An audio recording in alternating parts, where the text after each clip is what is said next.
Кутман кечиңиздер менен урматтуу телекөрүүчүлөр, сиздер менен кайрадан ТВ1 KG телеканалы жана 2 күндүн кечи теледолбоору. Сиздер менен Адилет Кайыров бүгүнкү эфирдин кезекчиси болмокчумун. 2 саат аралыгында сиздер менен акыркы Кыргызстанда болуп жаткан көйгөйлөрдү жана маалыматтар жөнүндө сүйлөшөбүз. Жана ошондой эле бизге олуттуу коноктор келген учуру. Андыктан кандайдыр бир сурооңуздар болсо, экрандагы номерлерге Telegram, WhatsApp номерлерине жазсаңыздар болот. Биз даярбыз, сиздер дагы даяр болуш үчүн жагымдуу музыканы сиздерге тартуулайбыз. Замир Арыкбаев суранам сиздер үчүн.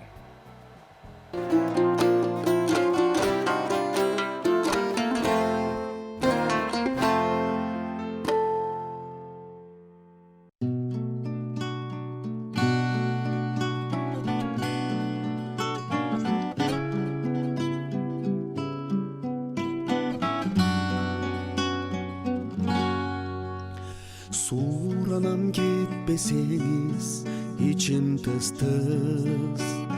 Жүрөктө сезимдерди ойготтуңуз. Суранам өчүрбөстөн ошолотту. Жанымда дагы бир аз, жанымда дагы бир аз олтуруңуз. Жүрөгүм içim тыз-тыз. Сезимди ойготтуңуз. Суранам өчүрбөстөн ошолотту. Жанымда дагы бир аз, жанымда дагы бир аз олтуруңуз.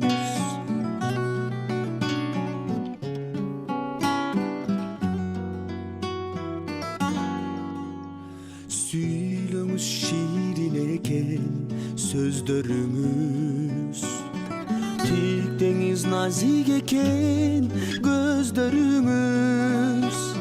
Суктанып жүзүңүзгө тигилейин, айтылсын жүрөктөгү, айтылсын жүрөктөгү сөздөрүңүз.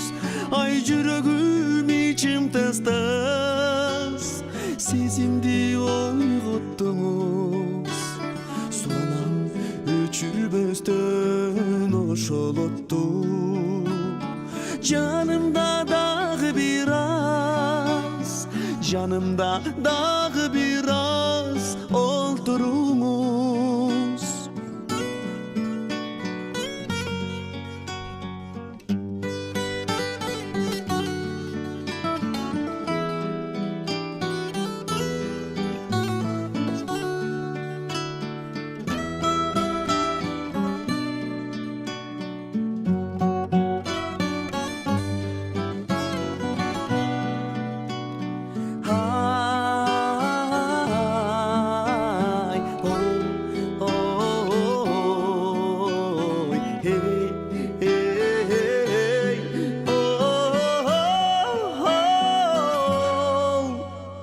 Суранам кетпесеңиз, içim тыз-тыз. Жактыңыз махаббаттын отун укмуш. Жылынып ошолоттун илебине. Жанымда дагы бир аз, жанымда дагы бир аз олтуруңуз. Жүрөгүм içim тыз-тыз, сезимди ойготтуңуз. Суранам өчүрбөстөн ошолотту. Жанымда дагы бир аз, жанымда дагы бир аз олтуруңуз. Жанымда дагы бир аз олтуруңуз.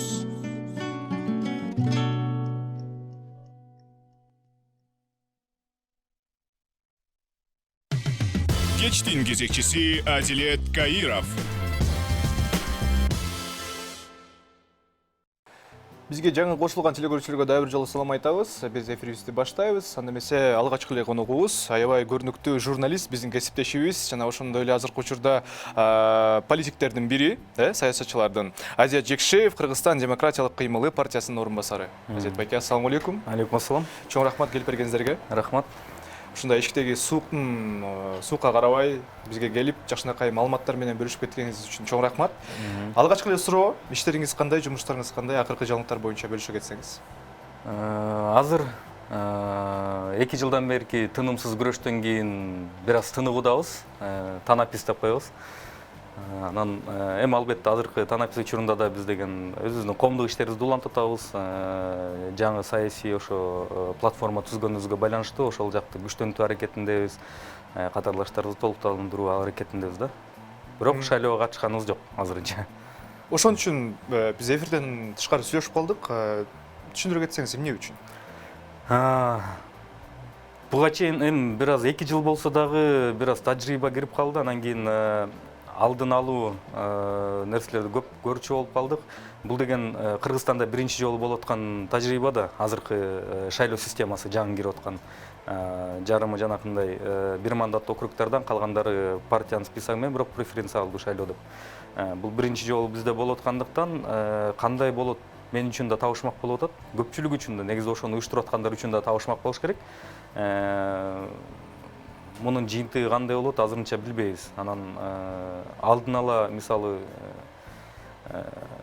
кандай кадамдарды көрүш керек экенин билбегенден кийин даярдыкка алууга мүмкүнчүлүк болбогондон кийин аралашпай эле коюлуну чечтик. Балким мындан кийинкисине катышабыз дегендей ойдо. Саясий тажрыйба топтоо болуп аткандыр ошондо сизде? Ооба, азыр ошонун негизинде, ошонун үстүндө эле иштеп атабыз. Былтыр ушул айда кечиресиздер. Аябай олуттуу окуялар болуп өттү Кыргызстанда. Октябрь революциясы, андагы болгон митингдер. Ошондон бери бир жыл аралыгында сиздин оюңуз боюнча, көз карашыңыз боюнча Кыргызстанда эмнелер өзгөрдү? Жакшы жагына болобу же жаман жагына болобу? Жакшы да өзгөрүштөр бар, анан акылга сыйбаган окуялар дагы бар да. Алгач жакшыларынан баштайын. Жакшылары деген бул окуя өзү жаман болгону менен, кан төгүлүү болгону менен кыргызстандыктар, эркиндикти сүйгөн кыргызстандыктар улам сайын бирден тепкичти аттап өтүп атышат. Албетте бул жолу өтө кыйын, баары эле бир заматта эле бир революциянын жыйынтыгы менен эле ишке ашып кетпейт деп, ишке ашып кетет деп эч ким айта албайт, кепилдик да бере албайт. Анан ар бир ушул тепкичти аттаган сайын биз деген тандоонун маңызын түшүнө баштагандайбыз да. Биз деген буга чейин мындай кылдык, мына башыдан 3 өттү. 3 ушундай катуу чоң окуялар өттү. Анан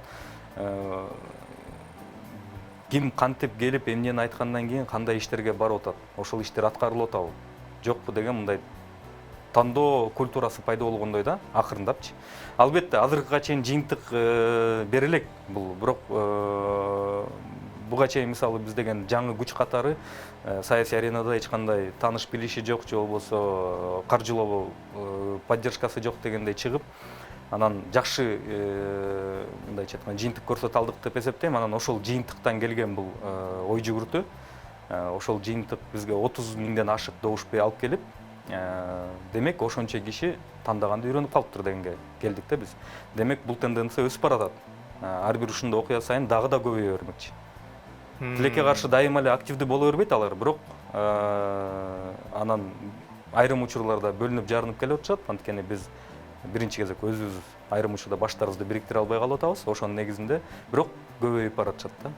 Аны эске алышыбыз керек. Анан активдүү боло башташты. Буга чейин балкондорунда отуруп алып Twitterден же болбосо Facebook'тан критика жазганды адат кылышты. Азыр кичине көчөгө чыгып өзүнүн укугун талашканды үйрөнө башташты. Иш жүзүндө көрсөтө баштаган.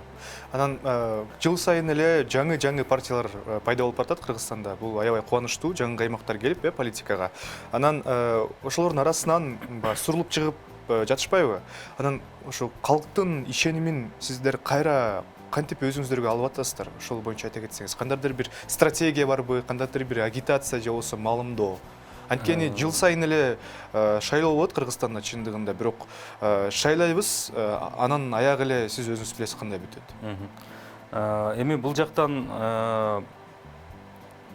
ишенимди чогултуп атабыз деп айткандан да алыстым, анткени ар бир ушундай кадам бир чети жанакындай адамдын өзүндө кандайдыр бир ишеним жаратса, бир тандоо культурасын жаратса, биз тарапты көздөй, мисалы бизге карай ишенимдерин тескерисинче жоголуп кетиши мүмкүн. Буга мисалы тирүүлөй мисал биз өзүбүзбүз да. Мына мен жаңы эле айткандай, алгач чыкканда аябай катуу чыгып, мисалы элдин көпчүлүгүнүн колдоосуна ээ болуп, жанакынча добуш алганыбыз менен азыр анча добуш ала албайбыз. Анткени биз ошол баштаган кадамдар тилекке каршы аягына чейин сакталбай калды. Айрым бир факторлордун жыйынтыгынан, негизинен өз ара бир аз араздашуубуздун негизинде ушундай бир окуялар болуп кетип, ошонун негизинде биз өзүбүз дагы көп учурда мисалы ишеничтерин аткара албай калгандай сезим бар да. Аны мойнубузга алышыбыз керек. Азыр калп эле актанып, биз деген жаңы күчпүз, анан биз баарын кыйратып атабыз деген ал калпка окшош болот. Аны калп айтпашыбыз керек. Саясатты тазалаганы бараткан киши катары биз деген өзүбүздөн биринчи баштап калп айтканды токтотушубуз керек да. Бизден деле кетип атат. Биз ошо айтып атпаймынбы, кээде башыбызды бириктире албай калып атабыз. Кээде башында чогуу баштагандай болобуз, бир максатты көздөгөндөй болобуз, бирок жолдорубуз ар башка болуп чыгып калып атат да. Максатыбыз бир эле, бирок бара турган жолубуз ар кандай болуп калып атат. Анан ошонун негизинде электорат деле ар кандай баамдайт да. Бирөөнө бул жол жагат, экинчисине бул жол жакпайт дегенде, анан ошонун негизинде бир күнү бирөөбүзгө ишенсе, эртесин ишенбей калат. Андан кийинки күнү дагы ишеним пайда болот. Ушундай да, бул алдын ала бир таянак чыгаруу өтө кыйын. Саясаттан кичине алыстайлык. Баягы журналисттик, сиз билебиз, баарыбыз эле журналист, аябай эл аралык деңгээлдеги журналисттердин бирисиз. Россия телеканалдарда иштеп келдиңиз. Жана ошондой эле ТВ Кайгул долбооруңуз азыркы учурга чейин көпчүлүктөрдүн назарында аябай көйгөйлөрдү көтөрүп келатасыз. Чыгармачылык жактан кандайсыз азыркы учурда? Чыгармачылык азыр деле бар, бирок багыт өзгөрдү. Мисалы көбү менде айтып келишет. 2 жыл болду ошо ТВ Кайгулду жыйынтыктап өзүм кеткениме. Эмнеге кеттиң деп, бирок мындай баары тең ушул ишмердүүлүгүмдү чыдап койгондой эле баамдап коюшат да. Чынын айтканда, мен тескерисинче ошол ишмердүүлүгүмдү улантып келатам деп айтам дайыма суроо бергендерге да. Эмнеге? Анткени буга чейин мисалы ар кимибиз өзүбүздөн биринчи тарбияны башташыбыз керек да. Алгач ушул ишти баштаардан мурда өзүмдү чындап эле тарбиялаганга өттүм. Мен эгер ушинтип жол тартибин бузгандарды мисалы жанакынтип тарта турган болсом, алар чыгара турган болсом, мен биринчи кезек өзүм жол тартибин бузбашым керек деген мааниде өзүмдү аябай тарбиялаганга аракет кылдым, ошонун үстүндө көп иштедим. Андан кийин албетте жанакындай талаптарды коюп, жанакындай иштерди аткарып жүрдүк. Анан бул деген болгону ошо 2 жылдын мурунку жасаган кадам, бул экинчи кадам эле. Тартип бузгандар бир гана жолдо эле эмес. Эң чоң тартип бузгандарыбыз, анан негизи ошол жолдо болуп аткан тартиптин бузулганына да негизги себепкерлер тилекке каршы ушул жакта жогору жерде отурушат да. Анан тигил жака бир аз өзүңдүн мазмунуңду түшүндүргөндөн кийин эми негизги ишке өтүш керек дегендей да. Ал мындайча айтканда репетиция болчу балким мен үчүн. Эл үчүн дагы ошол учурда мисалы мени дагы бүгүнкү күнгө чейин жаман көрүп жүргөндөр балким ойлошот, бул туура эмес иш кылып жүрөт деп. Жана негизи арасында бар, тарбия алып, ошону мойнуна алып, тартипти бузбай калгандар да бар. Кээде аларга да жолугуп калам да. Ошондой эле мен үчүн деле бул биринчи кадам болчу, анан экинчи кадам катары азыркы ошо саясатта жүргөн жолум. Анан эгер алдыбызга койгон максаттарыбыз ишке аша турган болсо, албетте ТВ Кайгулдан да чоң долбоорлор болот. Бирок парламенттин ичинде дегендей, саясий аренада дегендей ошону бир аз өзүмдүн көрмандарыма дагы жаман көрүп мени көрүп аткандарга деле айта кетет элем да. Азыркы учурда хейтер деп айтып коет эмеспи? Ооба, хейтерлерге эми негизи эле хейтер деп айткандан баары эле мен комментарийлердин баарын эле окуйм негизи. Баарына эле жооп бере бербейм болгону. Көп ойлошот, бул окубайт деп, анан сөгүшөт, ар кайсын жазышат, бирок мен окуйм да. Азыркыга чейин эринбестен убактымды бөлүп, атайын окуп чыгам, бирок баарына эле жооп бере бербейм. Дайыма мага кызык болгон ушу суроо бергим келчү эле сиздергечи.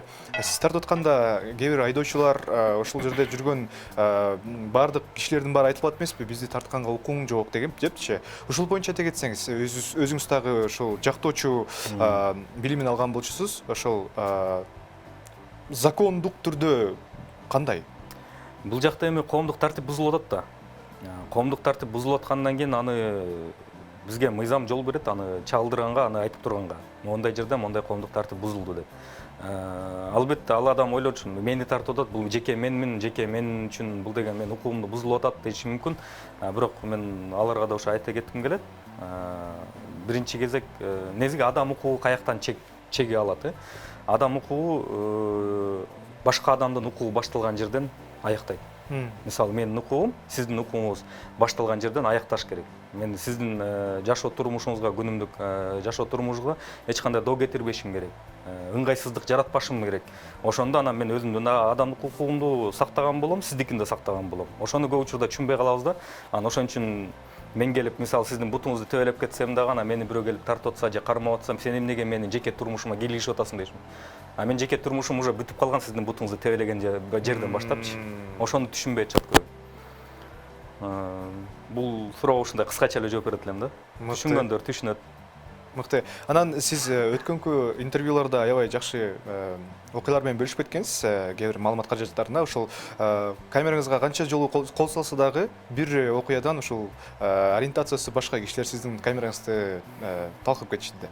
Ушул сыяктуу башка окуяларды айтып берсеңиз, кыскача. Мен оюма негизи аябай эң чоң мындай коркунучтуу окуяларды сураганда, ал окуя мен үчүн коркунучтуу эле болгон эмес, анткени бир аз күлкүлүү болгон негизи. Коркунучтуу эмес. Андай күлкүлүү окуялар негизи көп эле болгон. Анан кайсынысын азыр айтарымды эле. Кеңес анда Азият мырза, мындай кылалык. Сиз эстеп туруңуз. Биз болсо жарнамалык тынууга өтөлүк, андан кийин биз Азият мырзанын мыкты, кызыктуу окуяларына өтөбүз. Кечтин кезекчиси Адилет Каиров. Биз эфирибизди улантабыз. Эскерте кетейин, бизде конокто Азият Жикшиев, Кыргызстан демократиялык кыймылы партиясынын орун басары жана ошондой эле мыкты журналист, мыкты адамдардын бири Кыргызстандын каймактары. Азият байке, улантабыз. Окуя айтып бересизби? Негизи ар бир окуя тең менин ошол жактагы бир стилимдин бири передача жасап атканда эме болчу мында. Окуянын баары эле биздики мындай криминальный хроника болчу да. Анан баары эле кайгылуу да. Анан ошо такыр эле элдин баарын кайгыга түшүрүп салбайлы деп, биз көп учурда трагикомедияга айландырганга аракет кылчубуз да. Бул деген шылдыңдоо аракетинде эмес, тескерисинче мындай элди такыр эле өңүрөйтүп салбайлы деген аракетинде болчу. Ар ким ар кандай кабыл алыптыр албетте. Кээ бирөө шылдыңдаган деп айтат. Бирок ошон үчүн мындай ар бир окуянын ушундай комедия жагы дагы бар, трагедия жагы да бар деп айтмакмын да. Анан өзүнчө бөлүп айта албайм болуш керек. Так могул мындай тигиндей депчи. Бул суроонун берген себеби анткени сиз ошол көп көйгөйлөрдүн ичинде, социалдык көйгөйлөрдүн ичинде жүрдүңүз да ошол проект мененчи. Анан ошол саясат жолуна түшкөндөн кийин ошол көйгөйлөрдү эстеп, ошолор боюнча чечим чыгарып, мисалы закондорду чыгарып деген ойлор болдубу сизде? Албетте, мен бүгүнкү күнгө чейин мисалы баары эле сурашат, сен министр болгуң келет атабы, ким болгуң келет атат депчи, президент болгуң келет атабы деп. Анан мен дайыма эле жооп берем, жок, мен мыйзам чыгаруучу болгум келет атат депчи. Анткени өзүңүз айткандай, байкагандай, ошол журналистикада жүргөндө негизи эле журналисттер ар тармактуу маселелер менен кездешет да, өзүнүн кесиптик жолунда. Анан ар бир тармактын ошонун көйгөйүндагы, жыргалында, башка жерлеринде мындай байкап көрүп турушат. Анан албетте анын баарын тең колдоно албагандан кийин жыйынтыксыздай сезилип калат. Мен бул нерсени каалаган жокмун, андыктан ошол саясат жолуна түшкөндөгү эле биринчи эле максатым алда койгон ошо мыйзам чыгаруу жагына баргым келди да. Азыркыда ошо шайлоого да аттанбаганымдын бир себеби азыркы келе турган парламент мыйзам чыгаруу укугу да жок болуп атпайбы. Булар жөн эле үй күчүк да. Үй күчүк болуп келишет, президенттин айтканын кылышат, ошон үчүн мен баргым да келген жок, ачык айтсам. Мен мыйзам чыгаруу жагына баргым келет, анткени маселелер мен деле балким адашып кээ бир нерсени туура эмес түшүнүп калышым мүмкүн. Ошол эле турмуш жолунда жолуккан көйгөйлөрдү туура эмес талкуулашы мүмкүн. Ошон үчүн команда керек экенин да түшүндүм. Ошон үчүн ушул күнгө чейин саясатка негизи биринчи кадам таштагандан баштап ушул күнгө чейин эң негизги саясатта жетишкендик бул деген күчтүү команда экенин түшүндүм да. Азыр Кудайга шүгүр андай командабыз бар биздин. Ар бирөөнө мындай ишенип айта алам. Мен мисалы туура эмес бир нерсени айтып атсам, ал мени токтото ала тургандай кылып деп. Жана мен айтып аткан дагы ошо биз дагы партиянын ичинде керек болсо тең тууралыкты киргизгили келатат деген да себеби ошол. Бир киши эч качан единолично эч нерсени башкарбаш керек. Муну көзүбүз жетип турат. Андыктан дайыма коллективдик башкаруу бар жерде ар тараптуу чечим да чыгып турат да. Бирок ошол бир киши күчү жетсечи, ошол бир кишинин. Андай ойлор бар, бирок бир киши күчү жетет, бирок ал кишиге деле мисалы өзү жалгыз барып, мисалы кетменди көтөрүп алып жер казбайт да дегендей. Командасы болот да, аткара турган. Ошо аткара турган команданы туура тандай албаса, биз ошол туура тандай албагандыкты көрүп атабыз бир жылдан бери. Жыйынтык чыкпайт да. Ошон үчүн андай кооптуу жолду тандабай, ишеничтүү эле команда жолун тандаш керек деп эсептейм да. Анан ошол карьераңыз боюнча, чыгармачылык боюнча жабылуучу суроо болсун. Көп эле кишилер азыркы учурда коомдук активисттер, блогерлер, жада калса ырчылар, аябай чыгармачылыкта жүргөн адамдардын баары ошо саясатка кирип атышат. Сиздин максатыңыз жана ошого кантип келгениңиз жөнүндө айтып берсеңиз. Ошо азыркы айтканда туруп эле болуп калбайт да. Ооба, туруп эле болуп калбайт. Мисалы ТВ Кайгулда 5 жыл иштедим деп атпаймынбы? Андан сырткары ошол менен катар эле менде журналисттикиликтөө деген долбоорум бар болчу. Кененирээк маселелерди талкуулап, анализдеп чыгарыш керек боло турган, кээ бир учурда мисалы өзүбүз деле милициянын ролун аткарып, өзүбүз да мындай иликтөө иштерин жүргүзчүбүз, далилдерди чогултуп, анан кийин милицияга тапшырып берген күндөрүбүз да болгон. Ошонун баарын көргөндөн кийин бирок жыйынтыгын көрө албай койдук да. Ар бир кичинекей бир маселе болсо дагы, социалдык бир кичинекей маселе болсо дагы, аягы келип туруп саясатка такалат экен. Саясий чечим жок, ал социалдык кичинекей проблема. Ошол кишинин ошол учурдагы кичинекей проблемасы эч качан чечилбейт экен. Буга саясий эрк керек экен, анан саясий чечим керек экен. Ошол нерсени түшүнгөндөн кийин мындай асманга түкүрүп аткандай эле сезим пайда болду да мендечи. Мындай айтасың, бул жер мындай болот атыптыр, бул жер туура эмес болот атыптыр, муну оңдош керек экен деп мисалычы. Эми журналисттин тили менен, өзүңдүн тилиң менен болбосо да эксперттерди кошуп отуруп, ар кимди колдоно отуруп айтасың, жеткиресиң, бирок жыйынтык көрбөйсүң да. Анан өзүң түкүрө бергенден тажайт экенсиң, өмүр бою ушинтип өтүп кетет деп. Андан көрөк аракет кылып көрөлү деп. Анан өзүгө окшогон ошо кишилерди, жаңы муундарды балким издештирип көрөлү деп. Алгач ошо эсимде Эрлан Кокулов экөөбүздүн башыбыз биринчи бириккен. Экөөбүз отуруп алып 2 саат кечке сүйлөшүп, ал вообще саясатка желаниясы да жок болчу ал кезде, оюнда да жок болчу. Анан кечке ага түшүндүрүп, ушул нерсени айтып отуруп, анан мейли барса барып көрөлү деп ошентип анан экөөбүз аттанган болчубуз. Кийин ар кимдер менен таанышып, ар кайсы иш-чараларда ошентип отуруп, чоң реформа партиясы пайда болгон да учурунда. Андан кийин азыр албетте бөлүнгөнбүз. Азыр өзүбүздүн Кыргызстан демократиялык кыймылы партиябыз бар. Ошондой. Максат, анан себеп ошол болгон да. Көп учурда ошо журналисттердин арасында дагы деги эле ар бир катардагы жарандардын арасында да көп сөздөр болот. Саясатты эмне кыласың дегенчи. Өзүңдүн оокатыңды кылып жашай бер депчи. Ошо өзүңдүн оокатыңды эле кылып жашай бербейсиңби деген. Андай жашай албайт экен эч кимчи. Анткени бизде айланада тегеректеп тургандын баары тең бул саясий чечимдер. Мисалы, сиз бир дүкөн ачтыңыз дейли. Эми дүкөн деп чоң дүкөндү элестетпей эле коелу, кичинекей камок деп коелу. Ошону ачыш үчүн дагы канчаладан мисал деген кредит аласыз балким, уруксат кагаздарына чуркайсыз, балким уруксат кагазды мыйзамдуу түрдө бергиси келбейсиз, пара бергенге аргасыз болосуз мисалы. Анан келип туруп ачкандан кийин сизге ага чейин эч ким жардам бербейт, ушул эң маанилүү жагы да. Эч ким жардам бербейт. Өзүңүз кредитке малынып, карызга батып отуруп, ар кайсы нерселер жолдорду аттап отуруп, анан кийин дүкөнүңүздү эптеп ачасыз, кайра эле кредитке ичине товар толтурасыз дагы, анан ошону сатып баштаганда салык инспекциясы кирет. Сен деген дүкөн ачып турсаң, эми бизге салык төлө деп. Бул мамлекет да, салык туурабы? Салык кызматы мамлекет да. Эмнеге мамлекет адам өзүн багам деген адамга шарт түзгөндүн ордуна кыйынчылыктарды жаратып туруп, анан аркасына келип туруп, анан салык да салып коет. Бул саясат эмеспи? Бул ошол саясат. Саясаттын ошол чыгарган чечиминин негизинде ушундай жашоодо жашап атабыз бизчи. Анан түшүнгөн адам мен айтпай элем сөзсүз түрдө там Кыргызстандын баары саясатчы болуп кеш керек деп. Ар адам өзүнүн жумушун жасаса жакшы. Бирок жок дегенде ушул нерселерди түшүнүп туруп, туура тандаганды үйрөнүп, программаны окуп, анализдегенди үйрөнүп, жок дегенде ошол шайлоо учурунда эле активдүү болгонду эле каалайт элем да. Ошондо анан бир нуука чөт элек. Тилекке каршы ага жетмейин. Ушул каруселди эле айланып жүрө беребиз да. Саясатчы катары акыркы мыйзамдар боюнча оюңуз кандай? Акыркы көйгөйлөр боюнча, мисалы маршруттук таксилердин чечими боюнча чыкты, эми ноябрдан баштап 15 сомго көтөрүлөт экен. Жана ошондой эле свет, энергия. Ошо кечээ күндө бул жактан мурда саналашым, партиялашым Тилек Токтогазиевке жолукканда 1 жылдан бери эмне өзгөрдү дегенге тамашалашып, сенин чачың эле өзгөрүп турду деп аткандай эле.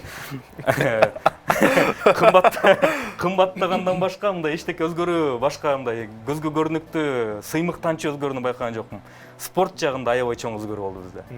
Ал спортко саясаттын тиешеси жок. Тескерисинче аякта да бут тосуулар болгон, бирок ошого карабастан алар аябай сонун жыйынтыктарды чыгарып келишти.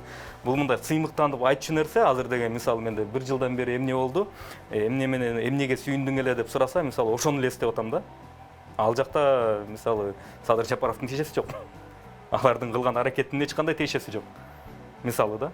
Болгону көйгөйлөр десе анда албетте кымбат баалар, кризис, башка булар, анан Гүлшат Асылбаеванын Жээнбеков учурунда колдоого алынбаган мыйзам колдонго алынганы мисалы да, мыйзамдар жөнүндө сүйлөй турган болсок, ошондой өзгөрүүлөр болду. Анан кадр саясаты аябай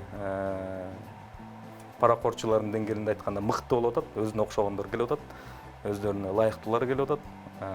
Ал эми жаңылануу болот деп башында айтылган сөздөр башында жасалымыш болуп туруп, 2 айлык министрлер менен элди алдап туруп, анан кайра кетиришти аларды. Ордуларына баягы эле урдаганга тажрыйбасы мыктылар келип отурушат. Мыкты. Сүйүнгөн жаңылыктар көп экен сизде, бирок таң калтырган чечимдер боюнча айта кетсеңиз. Сиз өзүңүз туруп ошол чечимди же болбосо мыйзамды угуп туруп, окуп туруп, анан ушунчалык таң калган учурлар болгонбу? Бул эң эле таң калганым Конституциянын негизи эле жаңысы, редакциясы. Биз ал учурда дагы оозубузду баса отуруп алган жокпуз. Ошол Конституцияга каршы топту каттап туруп, Борбордук шайлоо комиссиясында мыйзамдык укугубузду пайдаланып дебатторго чыгып да түшүндүргөнгө аракет кылып аттык. Бул эмне болгон Конституция келе атат деп. Тилекке каршы ишке ашып кетти. Ошол Конституциянын жаңы редакциясы жаңыдан талкууланып башталганда, жаңыдан ошо элге жарыкка чыкканда, ошондо аябай таң калгам. Бул кантип мындай демократия жолунда өмүр бою келатып, ошо демократияны жыттай элек жатып, толук кандуу мындай терең дем ала элек жатып, кайра биз диктатурага кетип баратабызбы депчи. Айтылган сөздөр менен кылган иштери аябай төп келбей койду да такыр. Мындай угуп турсаң, акыйкаттык жөнүндө көп сүйлөйт,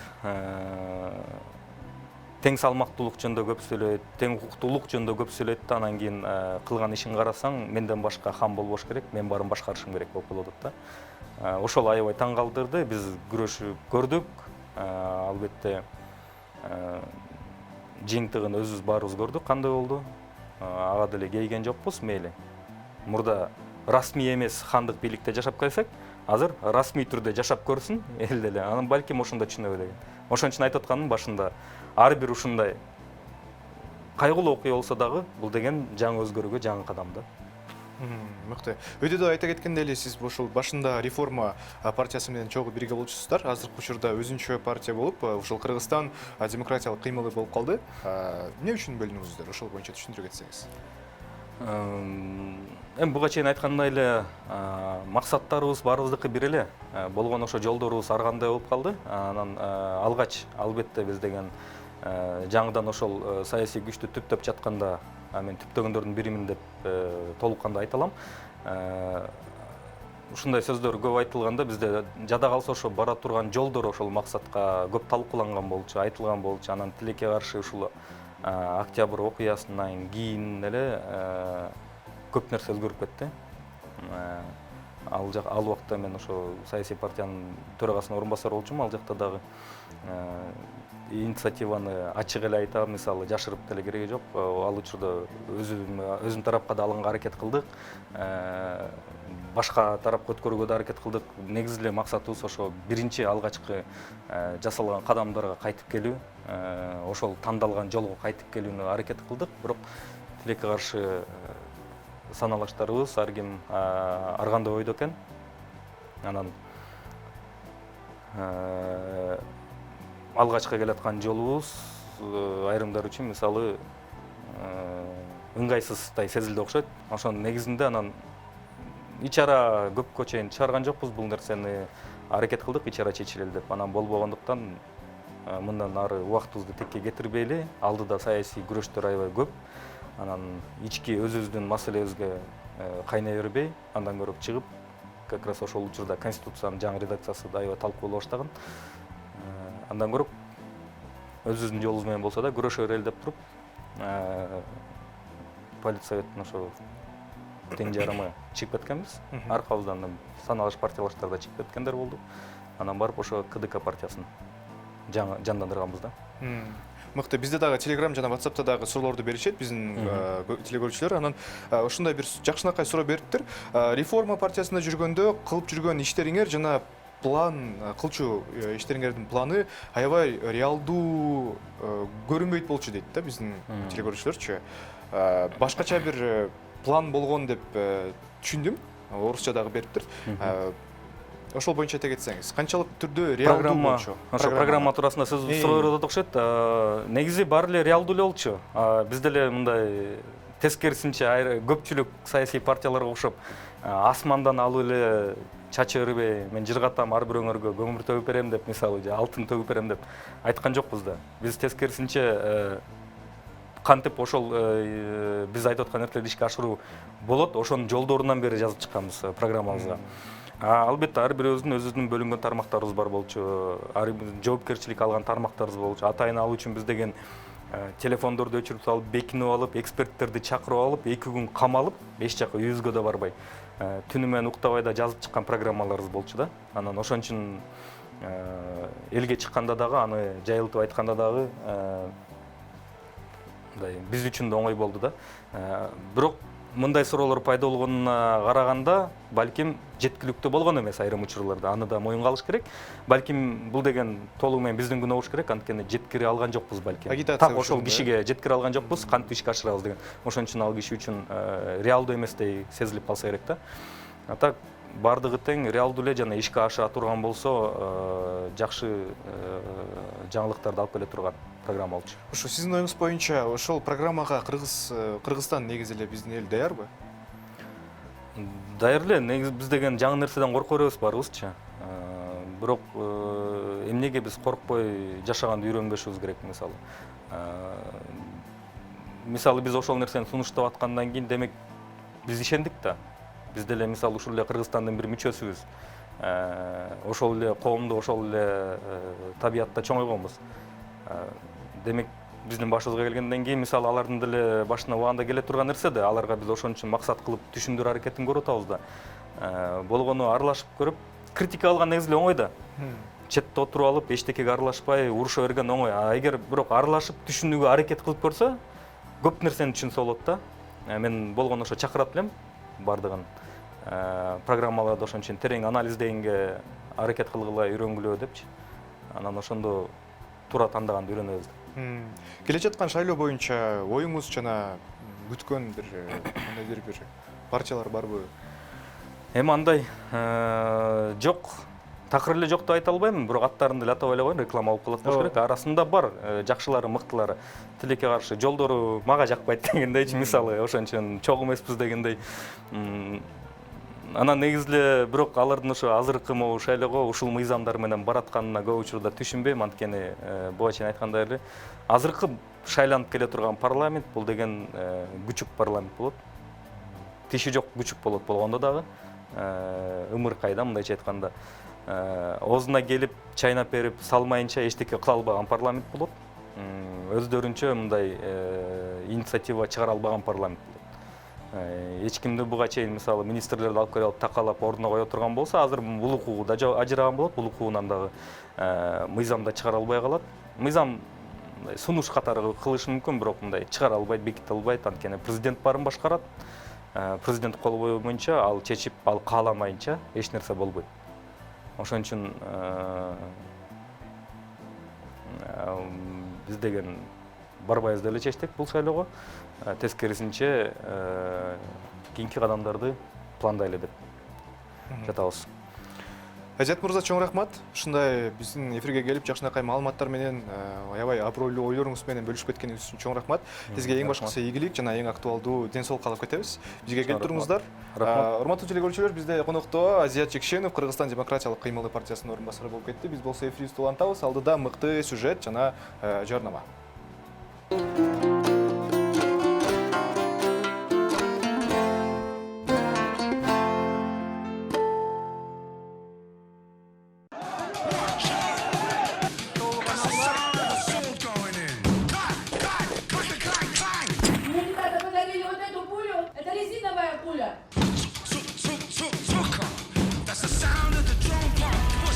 Просто бесстрашный какой-то.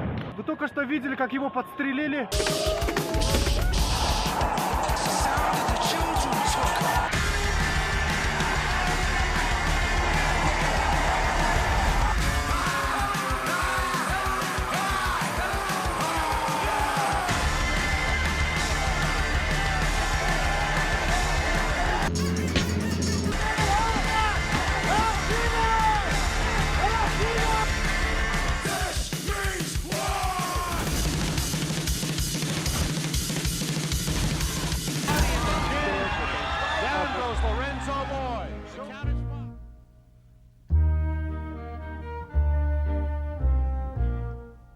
It's oh so quiet. It's oh so still. Bir-birimizni tartib qo'yinglar.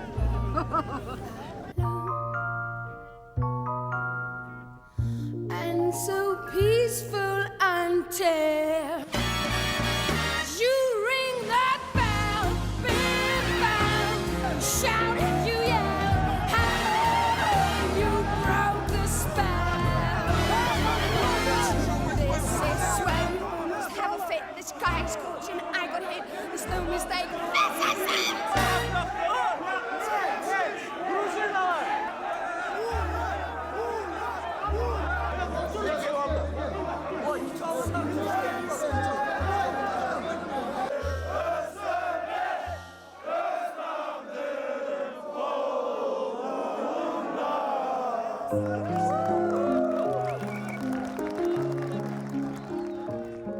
Сделаем так, чтобы была иллюстрация. Все старые политики должны быть, вообще не смогут зайти больше во власть.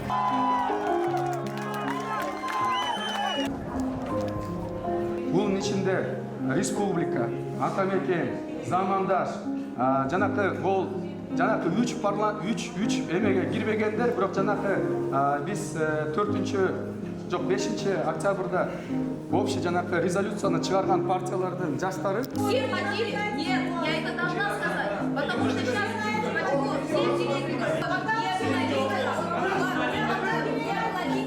Ребята остались одни. Рустам, отургулачы. Рустам, уксаңыз, биз менен Кегетиден бир бала келген. Ал бала ошол колунан ажырады. Граната жарылып туруп ажырады. Ошол бала укла, ошол бала айтты. Тилекти, жаштарды ушуну алдырбагыла деди. Силер бүт бар революцияны бар жаштар жасайт, анан караганда бир каракчылар бийликти ала алат деп. Биз каракчыларга орун бербейбизби? Как? Где ты был, когда Белый дом брали? Я там был. Лидеров партии не было, ребята. Лидеров партии не было. Кстати, какую бы ты выбрал суперспособность? Я уже определился с одной. Я был бы человек-пиздёж. Столько случаев происходит, когда ты знаешь, что люди загоняют всякую херню. И я бы просто входил, мне не нужен особый костюм, одет просто прям как сейчас. И я влетаю и такой, пиздёж. Это человек пиздит. Мэра на место вернуть — это как показатель нашей стабильности и легитимности. Пиздёж. Показали, что большая часть депутатов на стороне законности. Пиздёж. Единственная легитимная власть — это Джугурку, Кенеш и президент. И они против, еще раз хочу сказать, вообще неправительственных организаций. В большом смысле за президента. Пиздёж. Давайте мы будем на площади, надо месяц, надо 2 месяца. Мы не отдадим нашу революцию, нашу свободу не отдадим.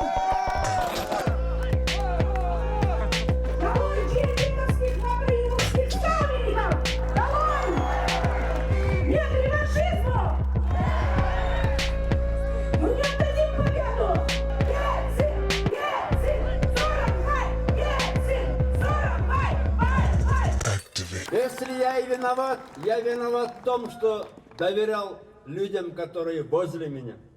Я очень жалею, что эти год и 2 месяца я не отсидел до того, как стать президентом. Я был слепой. И за это я прошу вас, у всех, у народа Кыргызстана, прощения. Простите меня, простите меня, простите меня, простите меня, простите меня, простите меня, простите меня, простите меня, простите меня.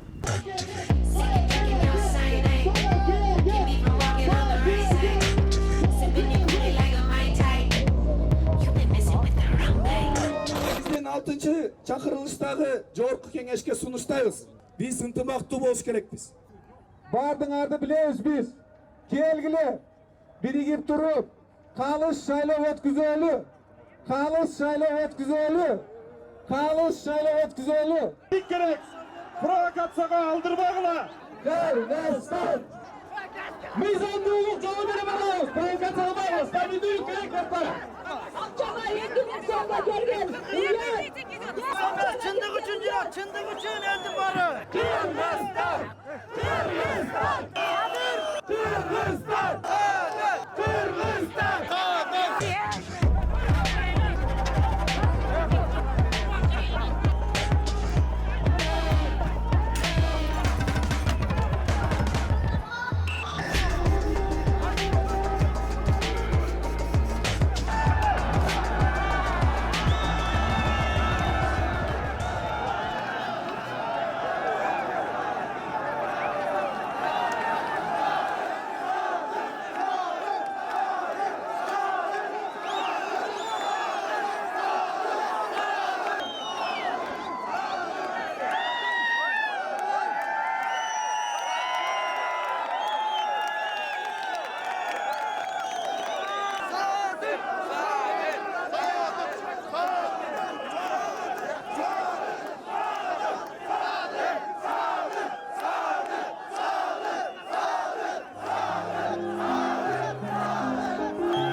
Бізде эфирибизди улантабыз. Учурда конокто бизде Айбек Турдалиев, медиа эксперт. Чоң рахмат. Ассаламу алейкум Айбек байке. Келиңиздерге. Ушундай суукка карабай, атайын ушундай окуяларга карабай, чоң маалыматты берип кеттиңиз бүгүн, Иштериңиз кандай? Акыркы жаңылыктар менен бөлүшө кеттиңиз. Сонун бары сонун. Жашоо өз могу менен кете берет. Убакыт, мезгил такыр кайталангыс нерсе да. Биз ар дайым убакыттан турабыз. Үмүтүбүздү өчүрбөй, ар дайым алдыга чоң бир максаттарды коюп, ошону багындыруу үчүн ар дайым күрөшөбүз, аракет кылабыз. Анан ошол максатыбызга мына жеттик дегенде алдырып берсек, же жетпей калсак, бир ичибиздеги бир чоң арман калып калат да. Бирок ага карабастан, кейбестен ошол күрөшкө, ошол максатка жетүү үчүн күрөшүүнү токтотпош керек. Бир жыл мурун ушул күнү сиз аянтта Кыргызстандын эркиндиги үчүн, Кыргызстандын кандайдыр бир эгемендүүлүгү үчүн дагы күрөшүп келгенсиз. Ошол жылдан бери бир жыл өтүптүр. Ошол күндө жүргөнүңүздөгү сезимдериңиз менен бөлүшүп кетсеңиз. Ошол күнү окуялар боюнча. 5 октябрда болгон окуяда мен бир күн башта таласта элем. 4 октябрда шайлоо өнөктүгү менен жүргөм. Анан бир түшкө жакын бүт Кыргызстан боюнча бардык шайлоо участкаларында аябай бир одоно мыйзам бузуулар боло баштады. Машиналар менен ташып атты, автобустар менен ташып атты. жана форма 2 менен такыр ошол аймакта тааныбаган, жашабаган адамдардын баардыгы келип атты. Анан аябай бир ыплас шайлоо болду. Ошондо көз көрүнө баягы шайлоо участкасына кирип чыгып эле баягы паспортун берет, акчасын алат. Ушунчалык бир орусча айтканда наглым методом иштеп башташты да. Өтө орой, өтө мындай эч кимди мындай мойнуна, көзүнө илбей эмне кылып аласыңар дегендей мамиле менен ушундай одоно мыйзам бузуулар болду. Бул мыйзам бузуу эмнеге алып келери, жыйынтыгы кандай болору ошондо эле билип түшүнүктүү болду. Сабырдуулук кылып баары чыдап отурушту. Саат 8-де шайлоо участкалары жабылды. Алгачкы биринчи жыйынтыктар чыга баштады. Мына ошол алгачкы жыйынтыктар чыга баштаган кезде баягы алдын ала айтылып аткан партиялар, болжомолдоп аткан партиялардын баары алдыга озуп чыкты. Эми ал көз ачыкка барбаса деле белгилүү болчу да. Бирок ошондой нерсе болгондон кийин мен чыдап отура алган жокмун. Ошондо эле Facebook'тагы өз баракчама пост жаздым. Эртең баарыңыздарды кайдыгер карабагандарды саат 11-ге Ала Тоо аянтына чакырам деп. Мага окшоп жазгандар дагы нааразы болгондор аябай көп болду. Баарыбыз бириктик, Ала Тоо аянтында чогулдук. Ошондо дагы карапайым анан элита деген партиялар эки жакка бөлүнүп алды да. Карапайым жөнөкөй эл менен жүргөн партиялардын баардыгы Ала Тоо аянтында чогулду. Элитабыз биз мына Кыргызстандын тарыхын калчап, Кыргызстандын тарыхына чоң бир из калтырганбыз. Биз ушундай лөктөрбүз, чоңдорбуз дегендер өзүнчө бөлүнүп алып, Борбордук шайлоо комиссиясы тарапта опера балет театры жагында чогулуп башташты. Бирок элдин көпчүлүк массасы Ала Тоо аянтында болгонуна караганда тигилерде ошол тарапка бир 2 сааттын аралыгында кайра келип кошулушту. Алгачкы баардыгынын эле талабы шайлоону жокко чыгаруу бир эле талап болгон. Ал жерде көңтөрүш болуп кетсин, ал жерде президент кетип калсын, революция болсун деген бир да чакырык болбоду. Чындыгында бир эле талап шайлоону жокко чыгарып, кайрадан шайлоо болсун деген эле талап болду.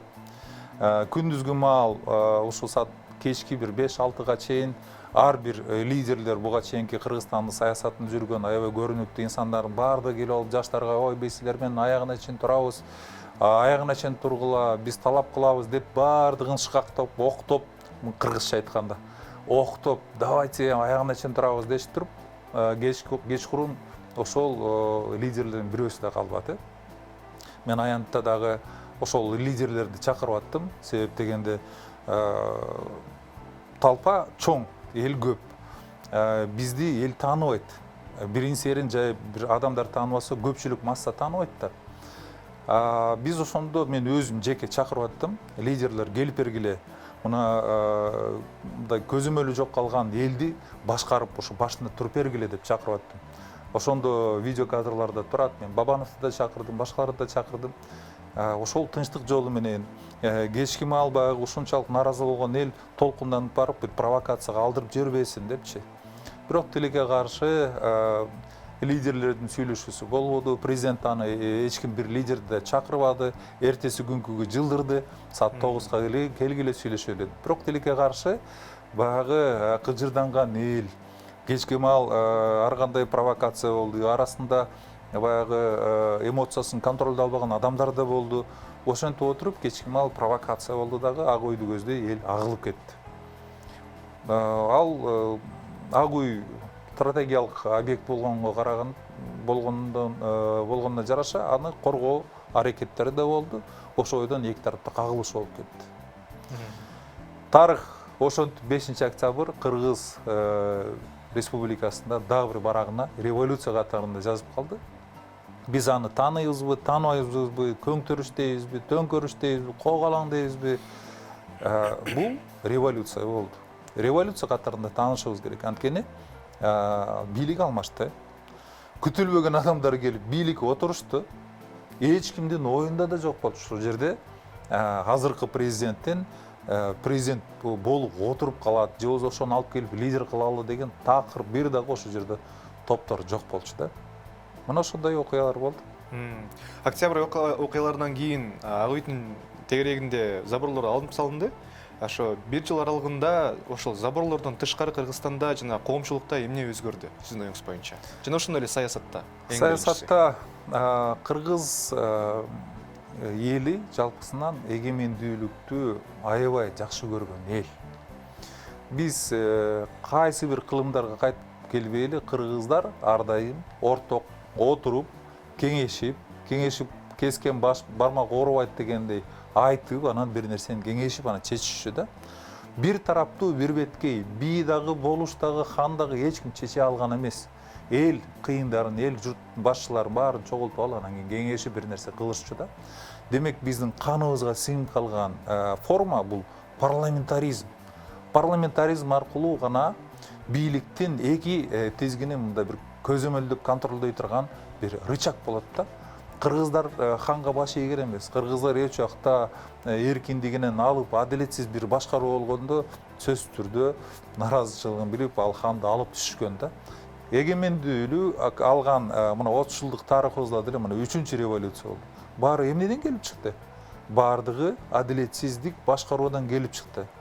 Туугандарын, досторун, баягы кландар келип башкарып, бийлик менен аралашып, элди укпай, өзгөрүүнү каалабай калган кезде мына ушундай жарылуулар болуп атты да. Ал эми 1 жылдык тарыхта биз эмнени көрдүк? Туура эл азыркы президентке Садыр Жапаровго ишенимин артты. 100% өзгөчө региондо, балким борборлордо анча-мынча интеллигенция, анча-мынча оппозиция, анча-мынча башка көз караштагылар каршы болгондур, бирок масса биз Садырга добушубузду беребиз, ишеничибизди артабыз. Анткени ошол октябрь окуяларында Садыр Жапаров трибунадан дагы, элге кайрылуусунан дагы аябай чоң убадаларды берип таштады. Бирден бир убадаларына конституцияны өзгөртүү, бирден бир убадаларына кум төрдү алуу, бирден бир убадаларына президенттик башкарууга өткөндө мен бардык ушул болуп аткан жүктү мойнума алам, жоопкерчиликти өз керт башыма алам деп мына конституцияда ошого ылайыкталып жазылды. Биз макулбузбу, макул эмеспизби? Конституция реформа жолу менен эл добуш берди. Биз ошол форманы тандадык. Бирок бул көп узабайт. Балким 5 жыл, балким 10 жыл, балким 15 жыл кайрадан эле парламенттик башкарууга биз келебиз. Анткени өзүбүздүн кыргыздардын жаратылышы ошондой экен. Биз тандоону каалайбыз. Биз ар дайым мындай бирөөнүн үстөмдүгү менен, бирөөнүн баскынчылыгы менен иш алып бара албайбыз. Ал эми 1 жылдык тарыхта жанагындай Ак үйдүн тегерегиндеги алынган забор элдин талабы болду, алышты. Асман шаарын курабыз дешти, аябай бир популизм менен баба негизи мамлекет үчүн, мамлекеттин башында турган лидер үчүн чоң амбициозный бир долбоорлорду ачыш керек да. Мисалы үчүн Илон Маск биз азыр Марсты колонизация кылабыз. Бирок ал Илон Маск. Ал Садыр Жапаров балким куруп коёптур, биз билбейбиз да. Амбициозный пландар болуш керек негизичи. Ал жаман эмес, бирок ал ошол баягы чөнтөгүңө карап иш кылышың керек да. Биздин Кыргызстандагы азыр реалдуулук кандай? Экономикабыз чөгүп турганда бизге конституцияны өзгөртүү канчалык зарыл эле да. Президент болуп келгенден кийин бизде ансыз деле парламенттик президенттик башкарууда деле президент кожоюндук кылып парламентке эмнени айтса ошонун баарын аткарган парламент болгон да. Анын өзгөртүүнүн зарылчылыгы бар беле. Депутаттардын санын 120дан 90га кыскартып, 2 палата кылып 36-54 кылганда эмне өзгөрөт? Мындай популизм менен эле айтылган нерселер болуп атты. Гунтерди болсо алып койдук, бирок бизди алтындарды сыртка сата албай турган Лондон биржасынан биз ажырап калдык. Акцияларыбызды, алтыныбызды сата албай турган болдук. Баанын биздин алтындын баасы канча экенин биле албайбыз да. Мына ошондой чуулган нерселер аябай эле көп болду. Эң негизги убадалардын бири бул Садыр Жапаров эч менин оппоненттеримди, мага сын айткандарды мен куугунтуктабайм. Анткени мен ошол куугунтуктоонун өзүм курмандыгы болдум деп президент айтты да. Чындап эле. Ал курмандыгы болду, ал түрмөдө отурду, ал азап тартты. Өзгөчө тарапташтар айткандай көп кордукту көрдү да. мен ошол нерсени көргөндөн кийин мен ал нерсени кайталабайм деди. Бирок тилекке каршы сын айткан, конструктивдүү бир сунуштарды айткан оппоненттердин баардыгын азыркы учурда камалып отурат. Бул ачык эле айтышыбыз керек. Бул саясий куугунтук да. Ошол эле Жеңиш Молдокматовдун камалышы, Телекмат Күрөңовдун, Равшан Жээнбековдун жана башка оппозициядагы башкача ой жүгүрткөн адамдарды куугунтуктоо мына ушул күнгө келип жеттик да.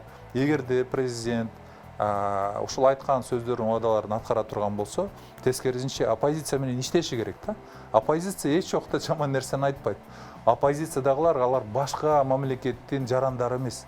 Ал Кыргызстанда жүргөн жарандар, өзгөчө активдүү жарандар, алар сонун бир өздөрүнүн идеяларын, сунуштарын айтат.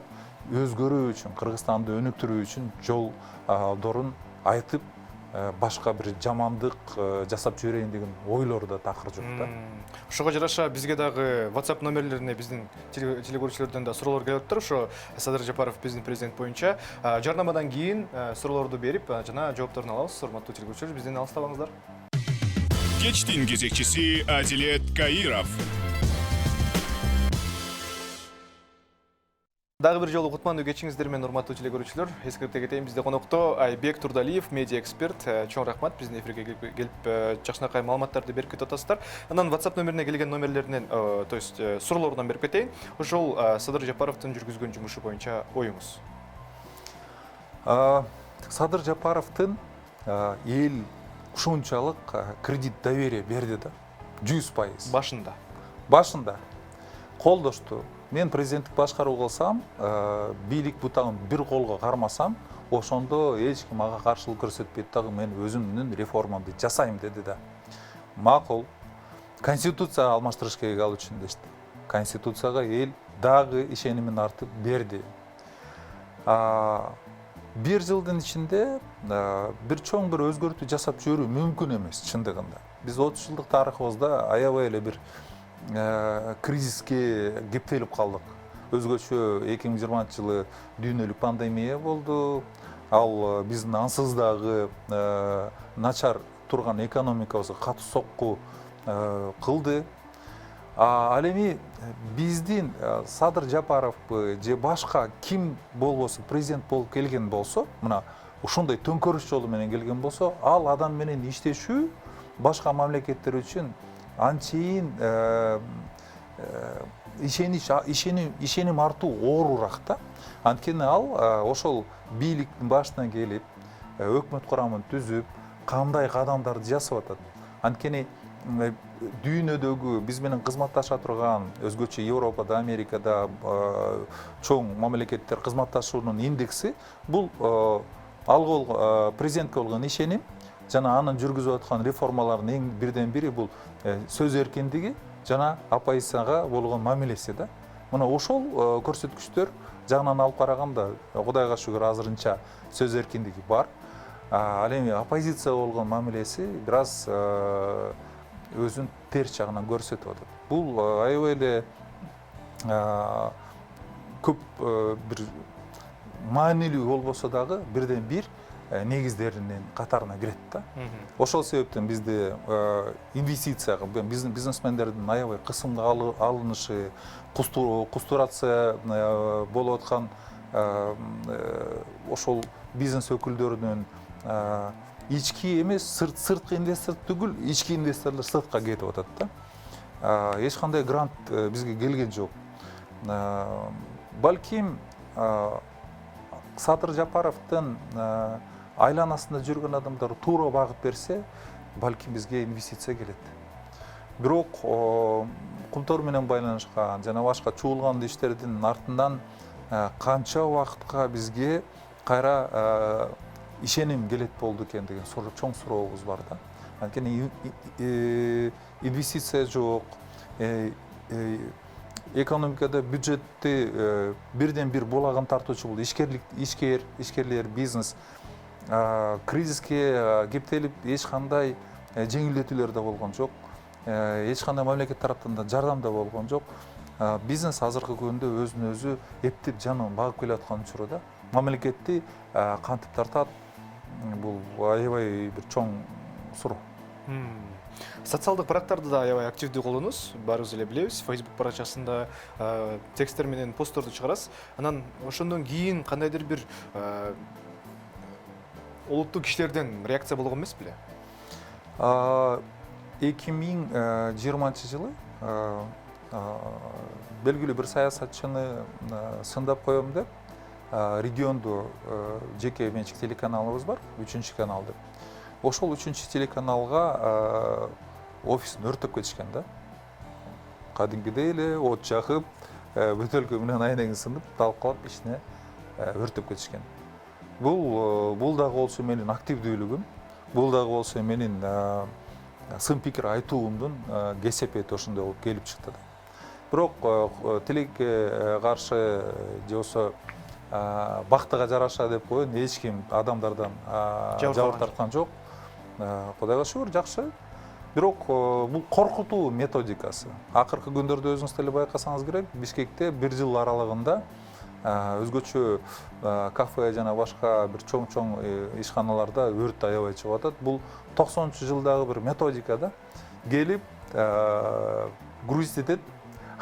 Грузит эткенде макул болбосоң, же долаңды беришиң керек, же 100% өткөрүшүң керек, же 50%-ын аларга өткөрүп беришиң керек да.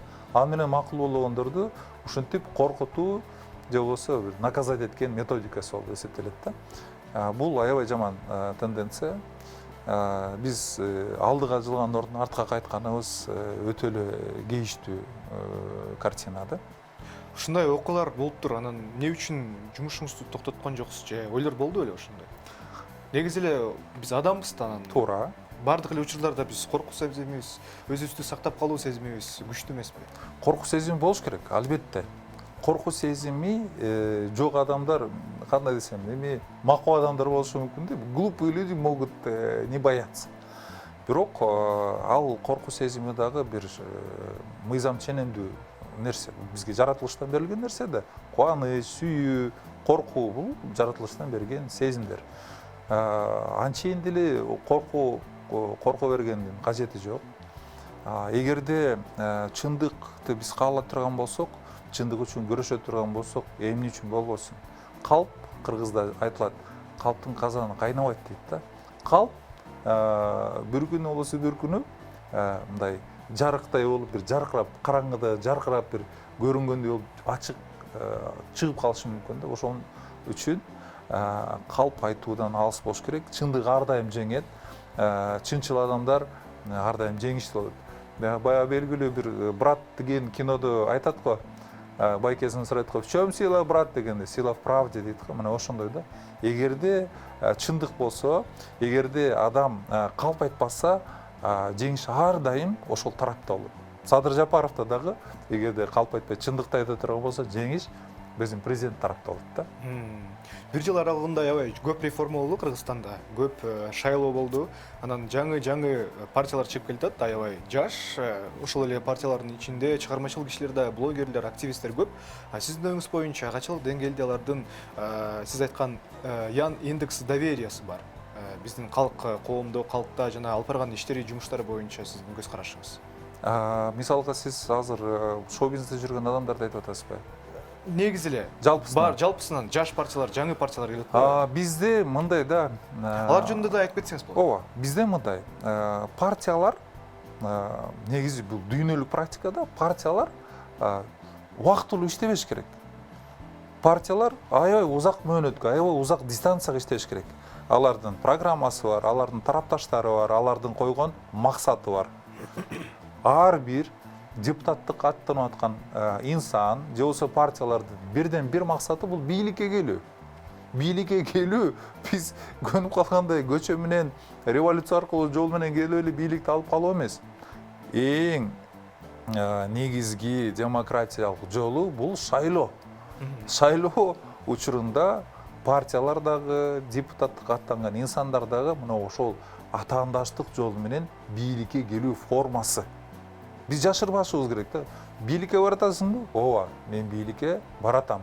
Анткени мага ошондой конституция берилген менин толук кандуу укугум депчи. Партиялардын сиз айткандай жаңы деп атпайбызбы? Биз жаңы деп айтуудан алысмын. себеп дегенде бизде аты гана алмашат да.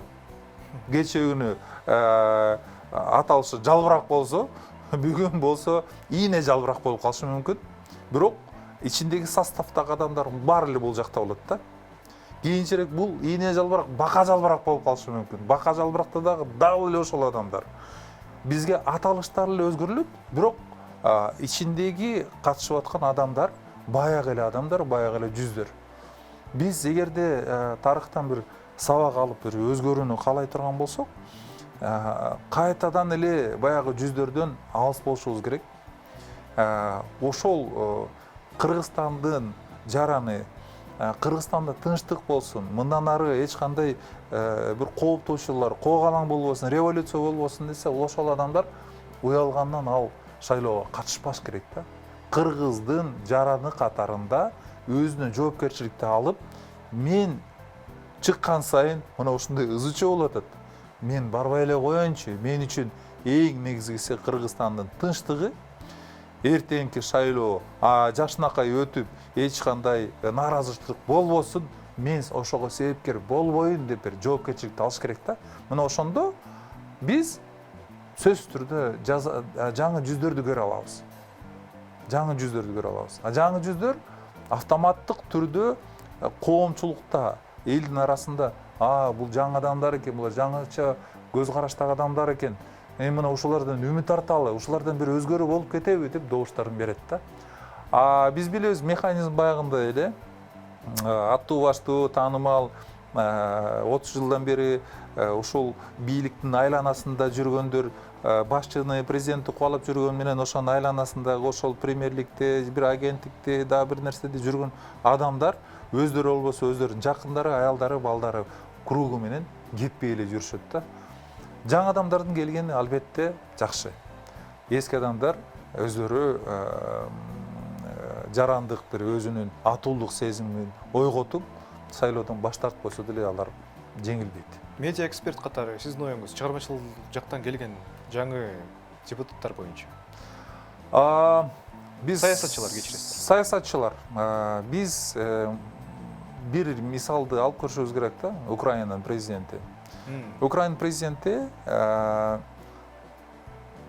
келерде кино аркылуу таанымал болуп, аябай популярдуулукту элдин арасына сиңирип алды да. Элдин баардыгы ошол кинодогу образды ишенип, эгерде бул президент болуп келсе, дал эле ошондой кадамдарды жасайт окшойт депчи. Бирок искусство менен, кино өнөрү менен, шоу бизнестен реалдуу жашоодо жасаган иши болсо, биз азыр мода болуп сүйлөп атпайбызбы, бэкграунд депчи. Буга чейин эмне иш жасады, реалдуу. Ооба, балким бир благотворительность, бир кайрымдуулук иштерди жасады. Инстаграмда жана өзүнүн соц барактарында катталуучулары көп. Бул ооба бир четинен алып калганда бир медиа катарында айтылган сөзү, жасаган иштердин баардыгын өзүнүн бир аудиториясына жеткире ала турган бир инструмент да. Бирок саясат бул оюнчук эмес. Саясатка барган адамдын эң биринчиден принципиалдуулугу болуш керек да. Ал адам принципиалдуу болуш керек. Ал акчага кызыкпаш керек. Ал өзүнүн принциптеринен тайбаш керек. Анын бир акыйкаттуулук үчүн, адилеттүүлүк үчүн бир жан өрөгөн, бир жан сезими болуш керек да.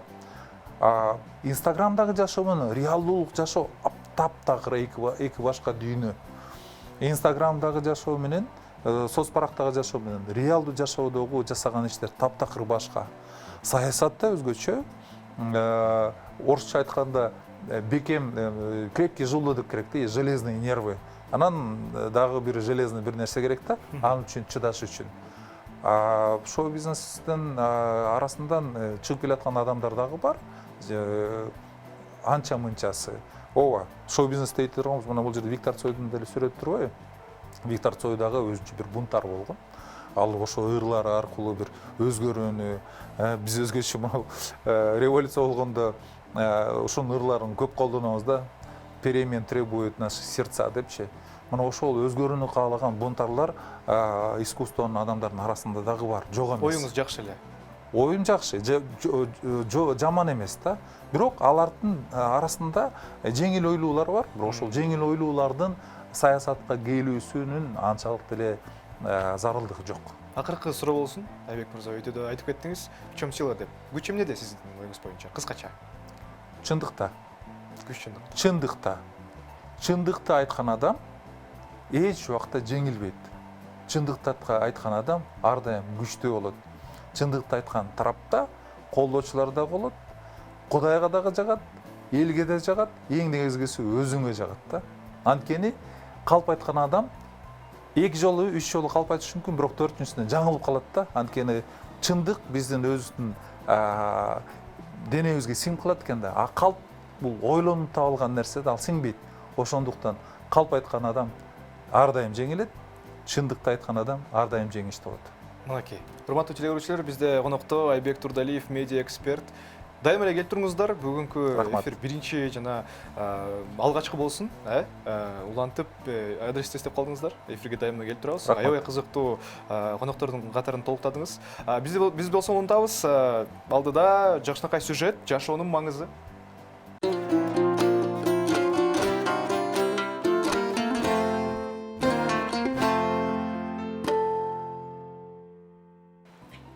Биз эфирибизди улантабыз, дагы бир жолу салам айта кетебиз бизге жаңы кошулган телегөрүүчүлөргө. Бизде эфирде конокто мыкты айымдар, Кыргыз Республикасынын жактоочуларынын каймактары, Есения Арсланбековна, жактоочу, Кыргыз Республикасынын жактоочулар советинин экс өкүлү. Чоң рахмат. Кутман кечиңиздер менен. Жана ошондой эле Мейл Бегилерова жеке, Мейл эжеке, кечиресиздер, жактоочулар советинин экс өкүлү. Чындыгында аябай толкундуп турам. Энергетикаңыз дагы башкача экен. Акыркы болуп жаткан окуялар боюнча бөлүшө кетсеңиздер, соц тармактарда аябай резонанс жататкан акыркы маалыматтарды окуп жатабыз. Сиздерди колдойбуз. Жана сиздерге сөз. Эркин микрофон. Чоң рахмат. Эң биринчиден ушул акыркы окуялар жөнүндө айта турган болсок, 30 сентябрь күнү 2021 жылы адвокаттардын экинчи кезектеги съезди болуп өттү. Мына ошол съезди биринчи бөлүгү жакшы, ийгиликтүү өттү. Мына экинчи бөлүгүндө ошол адвокаттардын укуктары бузулуп, көптөгөн адвокаттар ошол съезге кире албай, съездин ишине катыша албай калган айынан көптөгөн ызычуулар чыкты да. Бул боюнча айта кетсем, 2020 жылы 14 сентябрда ошол адвокаттар кеңеши, биз адвокаттар кеңешинин олтурумунда пандемиянын убагына байланыштуу болгон үчүн 5 кишилик квота деп ар бир территорияга 5 кишиден катышканга делегаттарды определять этип ошол чечим күчүндө калып, 2021 жылдын 25 мартында бул суроону менин кесиптештерим менен биз көтөрүп кайрадан карашыбыз керек. Себеби дегенде адвокаттардын укуктары бузулуп атат. Мыйзам чегинде ошол жалпы адвокатурада мүчөлүктө турган адвокаттардын көбүнөн келген делегаттар ишке катышыш керек эле да. Анан 30 сентябрь күнү биринчи бөлүгүндө ошол президент катышып, өз сөзүндө ошол адвокаттардын съездине катышканга бир эле себеп менен макул болгондугун айтты. Бул себеп, эгер ушул адвокаттардын съездине адвокаттардын көбү катышса, ушул съездге катышып берерин макулдугун берген экен да. 8 сентябрь күнү 2021 жылы бизге Адилет министрлигинен ошол кат келип түшөт. Катта ошол адвокаттардын ошол съездге катышкан делегаттардын квотасын көбөйтүү боюнча жана ошону кайра кароо боюнча сунуш келип түшкөн да. Бирок бул катты биздин адвокаттар кеңешинин мүчөлөрү билген эмеспиз. 30 сентябрь күнү биз ушул каттын бар экенин ошондо билип атабыз да. 30 сентябрь күнү биринчи бөлүк бүткөндөн кийин экинчи бөлүккө Бишкек шаарынын адвокаттары, Чүй областынын адвокаттары келебиз. Келгенде бизге эшикти жаап, ошол биз кайдан келген охраналар экенин билбейбиз. Көптөгөн адвокаттарды мына ошол съездге киргизбей койду. Муну менен кошо биздин съездин ошол күнкү биз действующий болгонбуз да, ошол күнкү мына биздин мүчөлөрүбүз да кирбей калдык да. Ошону менен биз съезди ошол Кыргыз Республикасынын адвокатурасы жана адвокаттар ишмердүүлүгү боюнча мыйзам одоно бузулуп, көптөгөн адвокаттар мына өз укуктарын ошол съезди колдоно албай калышты деген жыйынтык болуп атат да. Бүгүнкү күндө ошол жаңы съезди өттү деп, мыйзамсыз съезд өтүп, мына ошондо өздөрүн таңдап, өздөрүн шайлап алган биздин жаңы мүчөлөр бүгүнкү күндө туура эмес маалыматты берип жатат. Чынын айтканда, эшикте ошол Бишкек шаарынын адвокаттары жаап, башка делегаттарды да киргизбей койду деп, чынын айтканда бул жалган маалымат. Бүгүнкү күндө ошол съездге кирбей калган себеби ошол эшикти биздин милиционерлерден тышкары азыркы төрөгабыздын 2 уулу жана ошол кишинин достору, балдары, спортсмендер, биз билбейбиз кайдан пайда болгон ал кишилердин баарысы. Мына ошолор эшикти жаап, адвокаттарды киргизбей коюшту. Анан биздин көптөгөн адвокаттар ошол силер кимсиңер, кайдан келдиңер деген суроолорду айтышып, ич ара талаш тартыш болду, бирок эч кимибиз кирбей калдык. Мына бул боюнча биз 1 октябрь күнү пресс-конференция өткөрдүк. Биздин азыркы ажообуз Садыр Нуркожоевичке да кайрылдык. Мындан тышкары башкы прокуратурага да кайрылдык. Бүгүнкү күндө Садыр Нуркожоевичке дагы маалымат биздин ошол төрөгабыз тарабынан туура эмес кеткен да. Бул съездге көптөгөн адвокаттар катышат деп айткан, бирок ошол адвокаттардын укуктары бузулганда, анткени биз ошол отчетту угуп, анан ошол отчеттун жыйынтыгын кабыл алып, анан ошол адвокаттардын кийинки 3 жылга иштей турган жаңы мүчөлөрүн таңдаш керек болчубуз да. Мына ошого көп адвокаттар катышпай калды. 38 делегаттын катышуусу менен өтүп, биздин азыркы председателибиз өз ордунда калыптыр. Анан жаңы дагы кеңештин мүчөлөрү шайланыптыр. Үсен айым, айтсаңыз, эмне үчүн киргизбей койгон үчүн түшүндүрүштүбү аягында? Же ошол эле ызычуу болуп жаткан ошол? Эми мен бир аз түшүндүрмө берип кетсем, негизи 2014-жылдан адвокатура өзү мыйзам негизинде пайда болгонда, адвокатура ошондо биздин ошо адвокатурада эң жогорку биздин орган болуп съезд болуп саналат. Ал съезд 3 жылда бирден өтүп турат. Съезд өтөрдүн алдында ар бир аймактарда 9 аймак адвокатурада, 9 аймак территориялык аймак бар бизде. Ар бир аймакта жалпы чогулуш өтөт. Ошол чогулуштан ошол съездге катышканга делегаттар шайланат. Добуш берүү жолу менен делегаттар шайланат. Ачык айкын. Бул жерде биздин негизи мыйзамда, Кыргыз Республикасынын адвокатура жөнүндө мыйзамында лимит, квота деген сөз жок. Делегаттар атайын 5%, 10% же 5 киши деген жок кандай сөзчү. Бул ошол адвокаттар кеңешинин өзүнүн ойлоп таап, өзүнө ушундай укук киргизип алгандагы бул да мыйзамсыз көрүнүш болуп атат да. Анан кийин биз негизи 2017-жылы 1 съездде шайланып ушул адвокаттар кеңешине келгенбиз. Мен резервден келгем. Адвокаттардын бир мүчөсү чыкканда ошол резервден келгем. 2019-жылдын 5-сентябрынан баштап келгем да. Анан 3 жылдык мөөнөтүбүз өткөндөн кийин биз дагы съезд өткөрүп, башкаларга дагы жол беришибиз керек да. Сразу эле ошол нарушениядан башталды да. Эми түшүнөбүз, эми пандемияга байланыштуу правительствонун указаниясы бар, 50 кишиден ашык жабык помещенияларда өтпөсүн деп. Хорошо. Но андан бери бизде көп эмелер бир жылдан ашык өттү. Ошол чечим кабыл алынгандан 24-сентябрь 20-жылы ушул чечим кабыл алынгандан кийин ровно 1 жылдан кийин баягындай президентти шайлоо болуп өтөт. Жогорку кеңеш депутаттарды шайланып атабыз. Азыр өзүңүздөр көрүп турасыңар, тойлор өткөрүлүп атат 200-500 киши менен. Ал бир. Экинчиден филармонияда 1009 киши батат.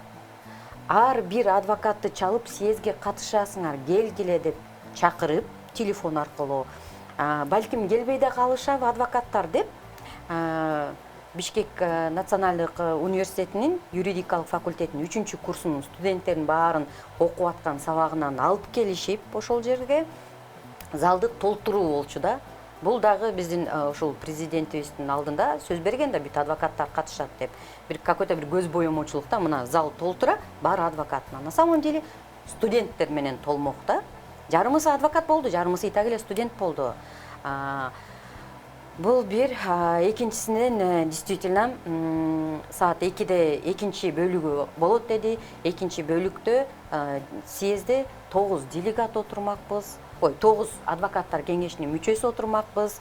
45 делегат отурмак. И плюс андан тышкары кандидаттар бар болчу. Мисалы, адвокаттар кеңешине 21 кандидат өзүнүн кандидатурасын коюшкан. Андан тышкары бизде ревкомиссия бар, этика комиссиясы бар. Ал кандидаттар да кирген жок. Делегаттар да кирген жок. Бишкектен, Чүйдөн делегат болгон жок. Эми аны делегат деп айтышты эле туура эмес, анткени Бишкек шаары собрание өткөргөн эмеспиз. Адамды чогулта албай калганбыз, делегат шайланган эмес. Ош шаары собрание өткөргөн эмес, делегат шайлаган эмес. Ош областтык территория тоже өткөргөн эмес, делегат шайлаган эмес. 3 чоң территория делегат шайлаган эмес. Бирден бир себеби адвокаттардын, менин оюмча, адвокаттардын ушул собранияга, жалпы собранияга келбей койгондагы бирден бир себеби ошол 5 делегат деген квота болду да.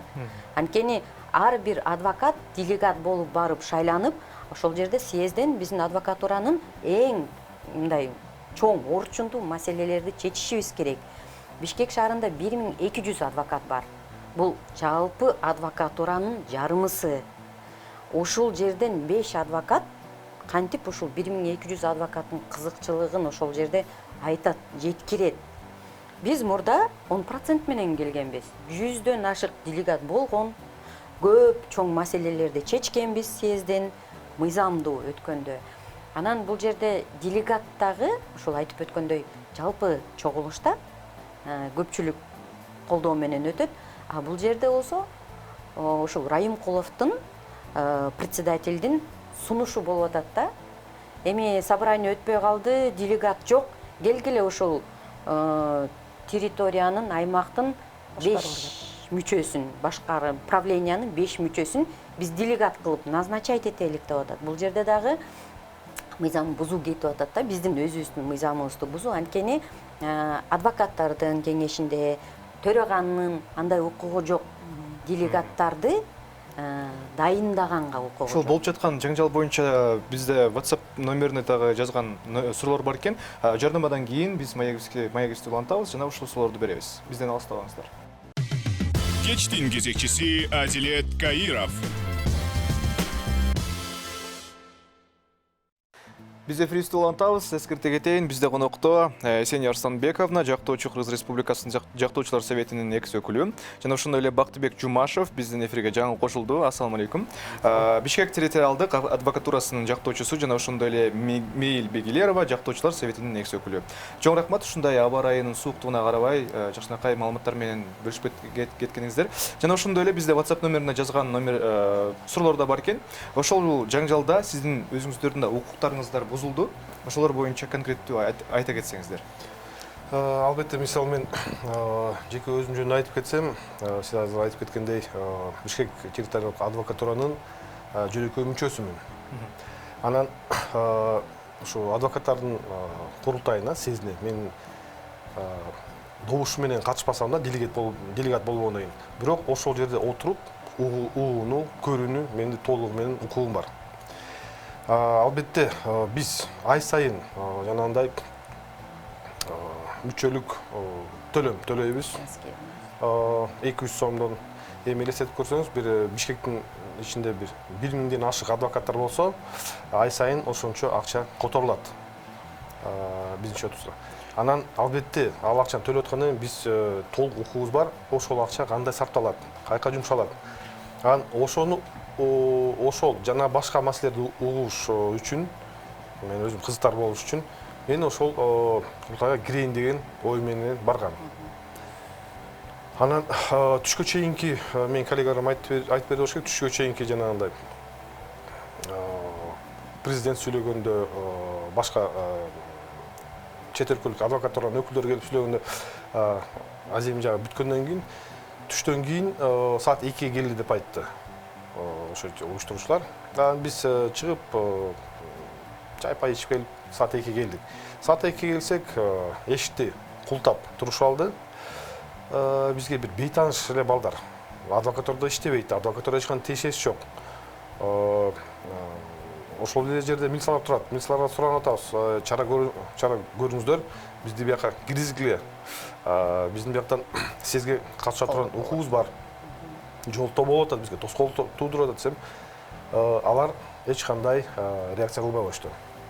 Анан албетте биз киринге укугубуз бар деп кирип баратканда, мисалы ушул жеке мени ошол жактан айтып атпайбы, бейтааныш мурун адвокатура көрбөгөн жигит мага күч колдонуп, түртүп чыгып ошол жерден буту мени тепкилеп, уят сөздөр менен мындай ашатып сөгүп. Албетте мен да өзүмдү коргонуш үчүн мен мисалы эчим кылган жокмун, жана бир видео жүрөт, бир баланы кармап бурткандай. Андай эмес, ал мени түртүп аткан кезде мен мындайча айтканда чоң гана коргону эңкейип буйтадым, ошол бала мындай өтүп кетет. Анан ошол видеону көрүп турат, мен мисалы ал баланын аркасынан кубалган жокмун. Мен өз жолу менен кетип баратам.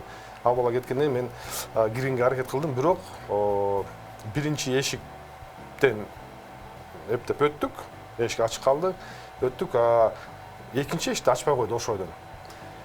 Да бир айтып кетчү нерсе, биз саат 2-ге келгенде башталышында адвокатуранын мүчөсүмүн, аппараттын мүчөсүмүн, өзүмдү адвокатым деп өзүн тааныштырган бала чыгып, ушундай бир А4кө жазылган текстмен чыкты, аяктан тизмекен көрсө, бир 35-40 адамдардын, жана делегаттардын тизмеси экен.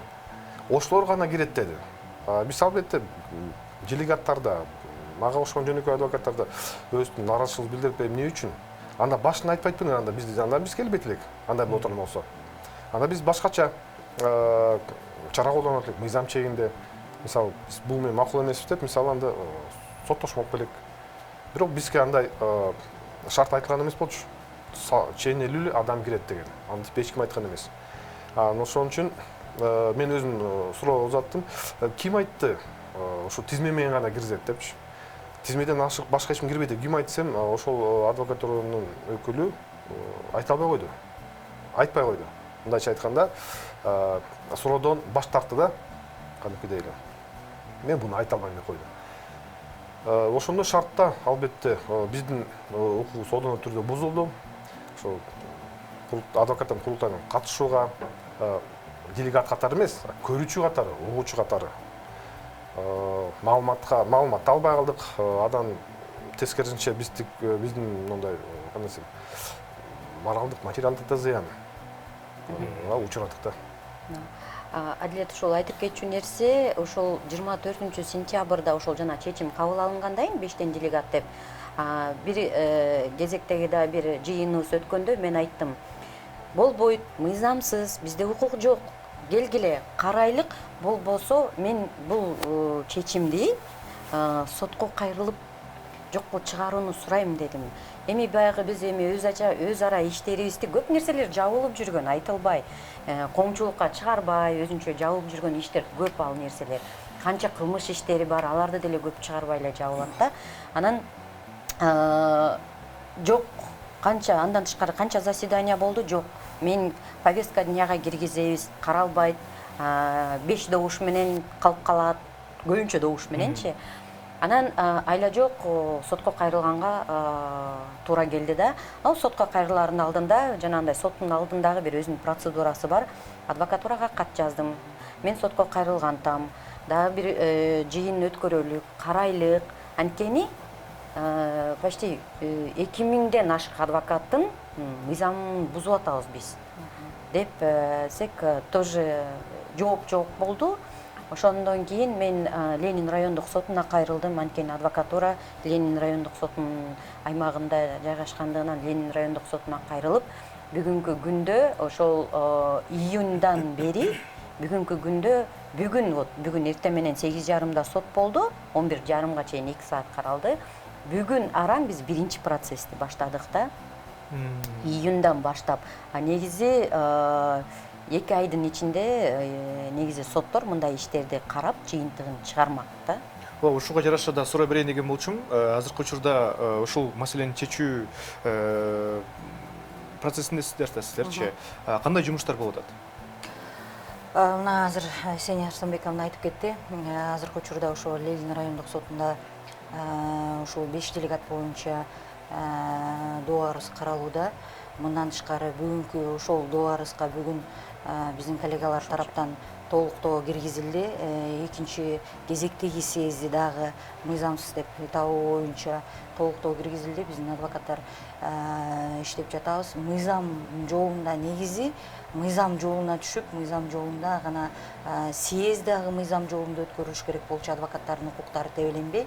Эми азыр ошол съезди жана ошол 5 кишилик делегат боюнча чечимди сот аркылуу жокко чыгарып, анан кайрадан биз съезди өткөрүшүбүз керек да. Ошондо биз мыйзам талаасына түшүп, адвокаттардын укуктарын тебелебей, ошолордун кызыкчылыктарын жактап, жалпы адвокаттардын көпчүлүгүнөн көбү катышкан съезд өтүш керек дагы. Ар бир адвокат өзүнүн каалоосу менен келип, катышып, ошол кеңештин берген отчетун угуп, андан аркы кийинки 3 жылдыкта иштей турган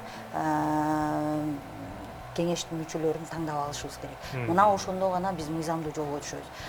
Бүгүнкүдөй мыйзамсыз съезди өткөрүүнүн бирден бир себеби биздин азыркы төрагабыз ушул орунда калыш үчүн гана өзүнүн тегерек чекесиндеги буга чейинки сүйлөшүүлөрдүн негизинен келип, анан 40 кишинин колдоосу менен гана өтүп атат.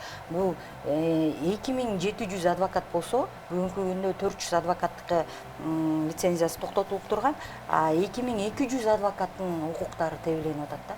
Муну менен биз эмнени айтсак, эгер Кыргыз Республикасында адвокаттардын укуктары тебеленип турган болсо, анда жөнөкөй адвокаттардын укуктары, жөнөкөй адамдардын укуктары кандай болот да? Ошол үчүн биз мыйзам талаасына түшүп, мыйзамдуу чечим менен мыйзамдуу съезди өткөрүшүбүз керек деген талапты гана коебуз. Дагы кошумчалай кетчү нерсе, бүгүнкү күндө көп активный адвокаттар, биздин жактоочуларыбыз, коллегаларыбыз, кесиптештерибиз мен кезексиз съездин өткөрүүнү талап кылам, суранам деп биздин мыйзамга ылайык азыр кол топтоолор жүрүп жатат. Ар бир соттордо ушундай кол топтоолор жүрүп, ошол биздин 3/1 бөлүк мүчөбүз кол топтолсо, биз кезексиз съезди өткөрөбүз. Андан тышкары мен өзүм жөнүндө айтып кетсем, Генеральный прокуратурага, башкы прокуратурага барып арыз менен кайрылдым. Кыргыз Республикасынын жазык кодексинин 233 беренеси боюнча менин ошол укугумду тебелегендерге карата бул Троимкулов Билим Сардалбековичка жана аппараттын жетекчиси дагы ИО жетекчиси Ирлан Алмамбетке жана ошол жердеги белгисиз адамдар менин съездге катышкан бул менин укугум адвокат катары закондо көрсөтүлүп турат. Ошол укугума мындай тоскоолдук кылышты, воспрепятствие профессиональной деятельности адвоката. Ошондой эле милиция кызматкерлерине чара колдонуп берүү боюнча башкы прокуратурага барып арыз жазылган ал боюнча. Анан биздин дагы баягы өзүбүздүн группаларыбыз бар да, адвокаттардын группасында. Ал жерде дагы бир топ адвокаттар барып арыз жазгандары жөнүндө дагы айтылууда да, айтып жатышат. Мыкты. Азыркы учурда ошол сот тармактарына арыз жазуу иштери жүрүп аткан турбайбы? Анан сиздер буга чейин да көптөгөн жарандарды коргоп келгенсиздер да, жактоочу катары. Башында эле билгенсиздер, мисалы, кандайдыр бир берене бузулса, ошол берене боюнча кетет деп. Сиздердин оюңуздар боюнча бул окуянын аягы кимдин пайдасына бүтөт ошондо? Бул жерде пайда деген сөз туура эмес да. Бул жерде деген укук болуп атат да. Адвокаттардын укугу болуп атат. Баягы пайданы көздөгөн эч ким жок. Бул жерде пайда болгондо бир какой-то бир мындай госдолжность эмес. Жок, өзүңүздүн укугуңузду коргосоңуз бул дагы пайда да сиз үчүн, сиздин андай пайда. совет боюнча. Материалдык ошол боюнча айтып жок, материал жок. Бул жерде биз лично ошол адвокаттардын если мыйзам бузуулар болбосо, бүт мыйзамдуу болсо, мындай сотко, тергөө органдарына кайрылуу деген көрүнүштөр болмок эмес, албетте. Мен да толуктап кетейин. Президент ушул биздин съезде өз сөзүндө ушул сот тармагында дегеле Кыргызстанда ушул бардык эле гос органдарда реформанын жүрбөй жатканын, ошону менен бирге бүгүнкү күндө реформа жүрүш керектигин, аны менен бирге ушул адвокатурада дагы реформа жүрүш керектигин айтты да. Чынын айтканда, эми биз азыр сотко кайрылгандан кийин сот адилеттүүлүгүн күтөбүз. Анткени ушунча жактоочунун укук милдеттери бузулуп аткандан кийин сот туура чечим чыгарат деп ишенебиз. Биз дагы ушул мыйзамдуулукту талап кылган адамдарданбыз. Мисалы, эгер биз ушул сотто, мисалы, адвокат, прокурор, судья, биз ушул мыйзам чегинде чечимдер чыкканын талап кылабыз да. Ошол себептен биздин азыр бирден бир чоң үмүтүбүз ушул сот жалпы адвокаттардын пайдасына чечип, мыйзамдуу чечим чыгып, мыйзамдуу съезд өтөт деген гана үмүт да. Мына биз үчүн ошол чоң пайда болот го деген ойдобуз да. Мыкты. Бактыбек мырза, сизге суроо бергим келип отурат. Бул чындыгында аябай агрессивдүү түрдө жолтоо болуптур сиздерге. Буга чейин дагы кандайдыр бир же документация түрүндө же кандайдыр бир сөз түрүндө жолтоолор болду беле? Орусча айтканда намек деп. Жок, андай эч болгон эмес. Айтып атпайм, биз үчүн бул аябай күтүүсүз жерден болду. Күтүүсүз нерсе болду. Мындай окуя буга чейин да болгон эмес. Буга чейин мындай окуя болгон эмес. Мындай ким ойлоптур, Чакалайдын чак түшүндө адвокаттарга бир белгисиз адамдар күч колдонот деп. Андай албетте эч качан болгон эмес. Ал боюнча биз сөзсүз мыйзам чегинде чара көрүп атабыз, азыр көрөбүз процесстер. Анан да бир айтып кетчү нерсе, ошол шайланган делегаттар жаныбызда турду. Мисалы, Чүй областтыкы башкаларды байкаган жокмун. Ошол делегаттар да кирбей калган. Биз делегатпыз, биз киргенге толугу менен укугубуз бар. Мейли бизди киргизбесе, силерде добуш бере турган укугуңар жок депчи. Анда делегаттар эмне киргизген жок. Же ошол жерден уюштуруучулар, адвокаттардын кеңешинин башчысы, төрагасы ошол жерде карап туруп, эмне үчүн могу делегаттар жок болуп атат? Жана ошол бейтаныш балдардан да жөнөтпөйбү сыртка. Кайсы делегаттар калып калды, эмне үчүн кирбей жатасыңар депчи. Андай болгон эмес. Эшти булар так жаап алып туруп, өз ара мындай көмүскө бизге сезге окшоштуруп биз жүргүздү. Бизде дагы жанагы эл аралык уюмдан келген донорлор бар да. Мисалы, ушул съезди, филармонияда өткөн съезди донорлордун эсебинен өттү да. Эми адвокатурадан бир сом бир тыйын королгон жок деп мен айта албайм, себеби бизде бул жети эшиктин ар жагындагы жабык бир отчетту жок нерсе да. Канча миллион кирип атат, канча миллион чыгып атат, каяка кетти белгисиз. Анткени бизде отчет жок. Болгон адвокаттардын бүгүнкү мындай ачууланып турган бирден бир ушул болуп атат да, основаниячы отчет жок эч кандай. Анан кийин жанагындай чет өлкөгө чыккан именно баягы эле төрага, баягы эле тигил, баягы эле бул жакын өзүнүн кишилери ошол да. Анан ошол жерде дагы адвокаттар айтып атышат, ошол донорлор келип тыкылдатып тигилерди, биз донорбуз, биздин акчабыз, биз төлөдүк бул жерде, биз съездге кирелик, угалык отчетту десе, аларды да киргизбей коюптур да. Эми ошол жерден алар баштарын чайкап, биз бул жаңы состав менен иш алып барбайбыз деп колун шилтеп басып кетти деп айтып атышат да.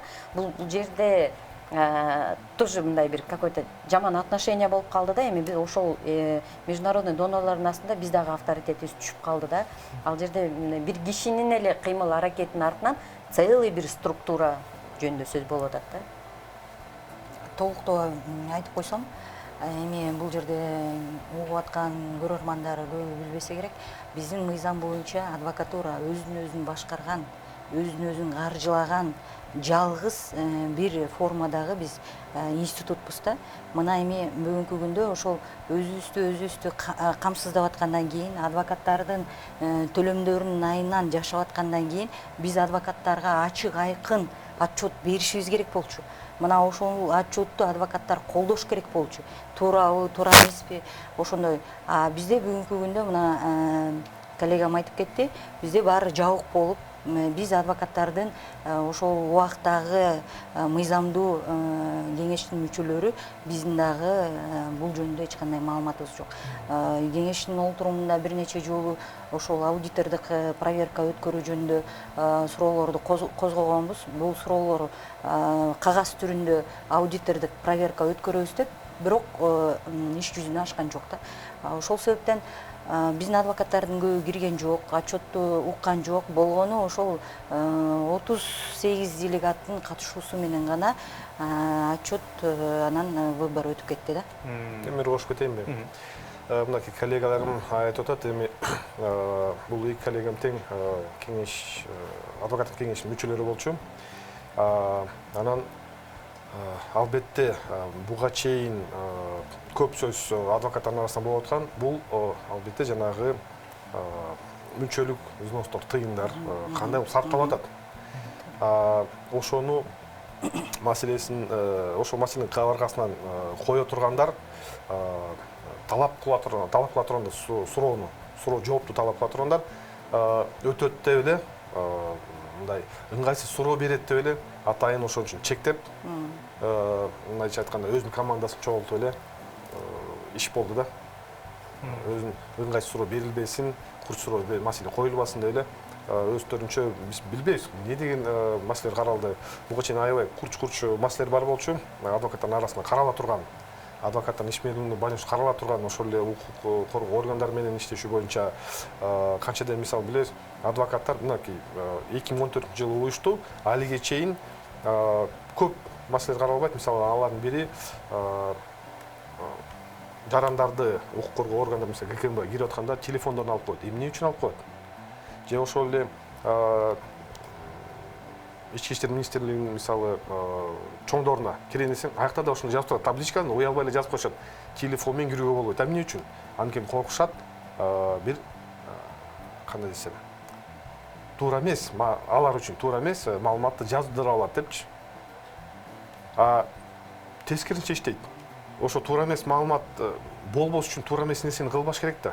Мындайча айтканда, таза иштеш керек.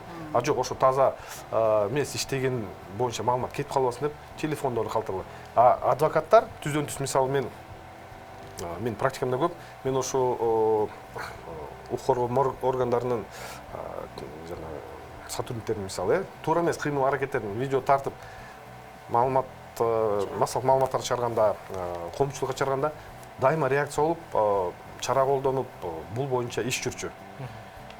Андай нерсе менен кире албасаң, телефон менен албетте ооз эки, жок анда болгон жок десе, ошондо сенин сөзүң, ал сөзүң каршылык болуп калат, эч нерсе чечилбейт. Мисалы, ошол сыяктуу курчу, адамда башка маселелер бар болчу. Эмнени карады съездде, мисалы, билбейм да. Биз мисалы ушундай да маселелерди коймокпуз. Эчтеке андай Бисенияйм. Бул жерде бүгүнкү соттук процессте протоколду беришти, ошол съездде өткөн протоколду. Анан кийин бизде айтып атпайбызбы, ревкомиссия отчет берет, комиссия этика отчет берет. Биз совет мүчөлөрү өзүбүз отчет беришибиз керек болчу. Өзүбүздүн ар кимибиздин отчетубуз даяр болчу да. Ошол съездде 4 адамдын отчету угулбай калды. Анан ревкомиссиянын биз иштегенин деле көргөн жокпуз. Анткени 2014-жылдан бери бюджет текшерилиш керек болчу алар тарабынан. Мен мисалы ревкомиссиянын иштегенин көргөн жокмун. Ревкомиссиянын председатели Асланованын бир жолу адвокатурага барганда, жумуштары менен барганда көрдүм, ошол столдо кофе ичип отурган эле көрдүм, ачыгын айтсам. Астында барак жок, журнал жок, же бухгалтерибиз бар, жаны ошол эле жерде отурат. Райымкуловдун эле бир сокурсники бухгалтерибиз. Же бухгалтердин жанында отурган жок, компьютерди текшерип бир кагаз эчтеке жок да. Анан ревкомиссия кандай отчет бериптир деп карасам, Бул жерде мен отчетту кагаз жүзүндө тапшырдым, ошол жерде баары көрсөтүлүп турат дейт. Жооп суроо беришиптир аяктан делечи отургандар, катышкандар. Эми делегат деп айта албайм да, бул мыйзамсыз нерсе. Биздин адвокаттар суроо беришиптир. Ошол чогулган акчага, мисалы Ош территориясынан помещение алабыз деди элек, ал кандай десе, ал кагаз жүзүндө, анан 200 сомдон кандай деп ушундай именно финансовый жактарын отчет берсе, сураса, суроолорду берсе, мен кагаз жүзүндө тапшырдым деп эле жооп бериптир да. Эми бул иш кылбаган адамдын жообу да, негизичи. Эч кандай, мисалы үчүн биякта деген жооп жок. Анан кийин 2 мүнөт, 3 мүнөт выступление болуптур. Азыр болгон съезд, азыр убакты карасам 3:30 башталыптыр да 7:58 бүтүптүр. Ушундай 3 жылдык алдыга койгон планда кандай иш-чаралар аткарылыш керек? Анан отчеттор, анан выбор 4 сааттын ичинде чечилип бүтүп койгон да. Бул жерде биздин төрага мен отчет берейин деп сүйлөп антип баштаганда эле бир адвокат предложение киргизиптир. Биз ишенебиз, силер жакшы иштедиңер, келгиле отчетту кабыл алабыз. Кол көтөрүп кабыл алыштыр. Этика комиссиясынын төрагасы отчет тапшырып баштап сүйлөгөндө эле биз ишенебиз, жакшы иштедиңер, келгиле кол көтөрүп кабыл алалык деп. 2017 жылкы съезде биз отчет кабыл алган эмеспиз. Көп делегаттар катышкан съезде биз отчетту канаттандырарлык деп эсептеген эмеспиз, ошондочу делегаттар. Ревкомиссиянын отчетун да кабыл алынган эмеспиз. Ооба, чындыгында улуттуу түрдө мыйзам бузуулар болуптур. Сиздерге ийгилик каалайбыз эң башкысы. Чоң рахмат. Келерки убакыттарда сиздерде жумуш абдан көп болот.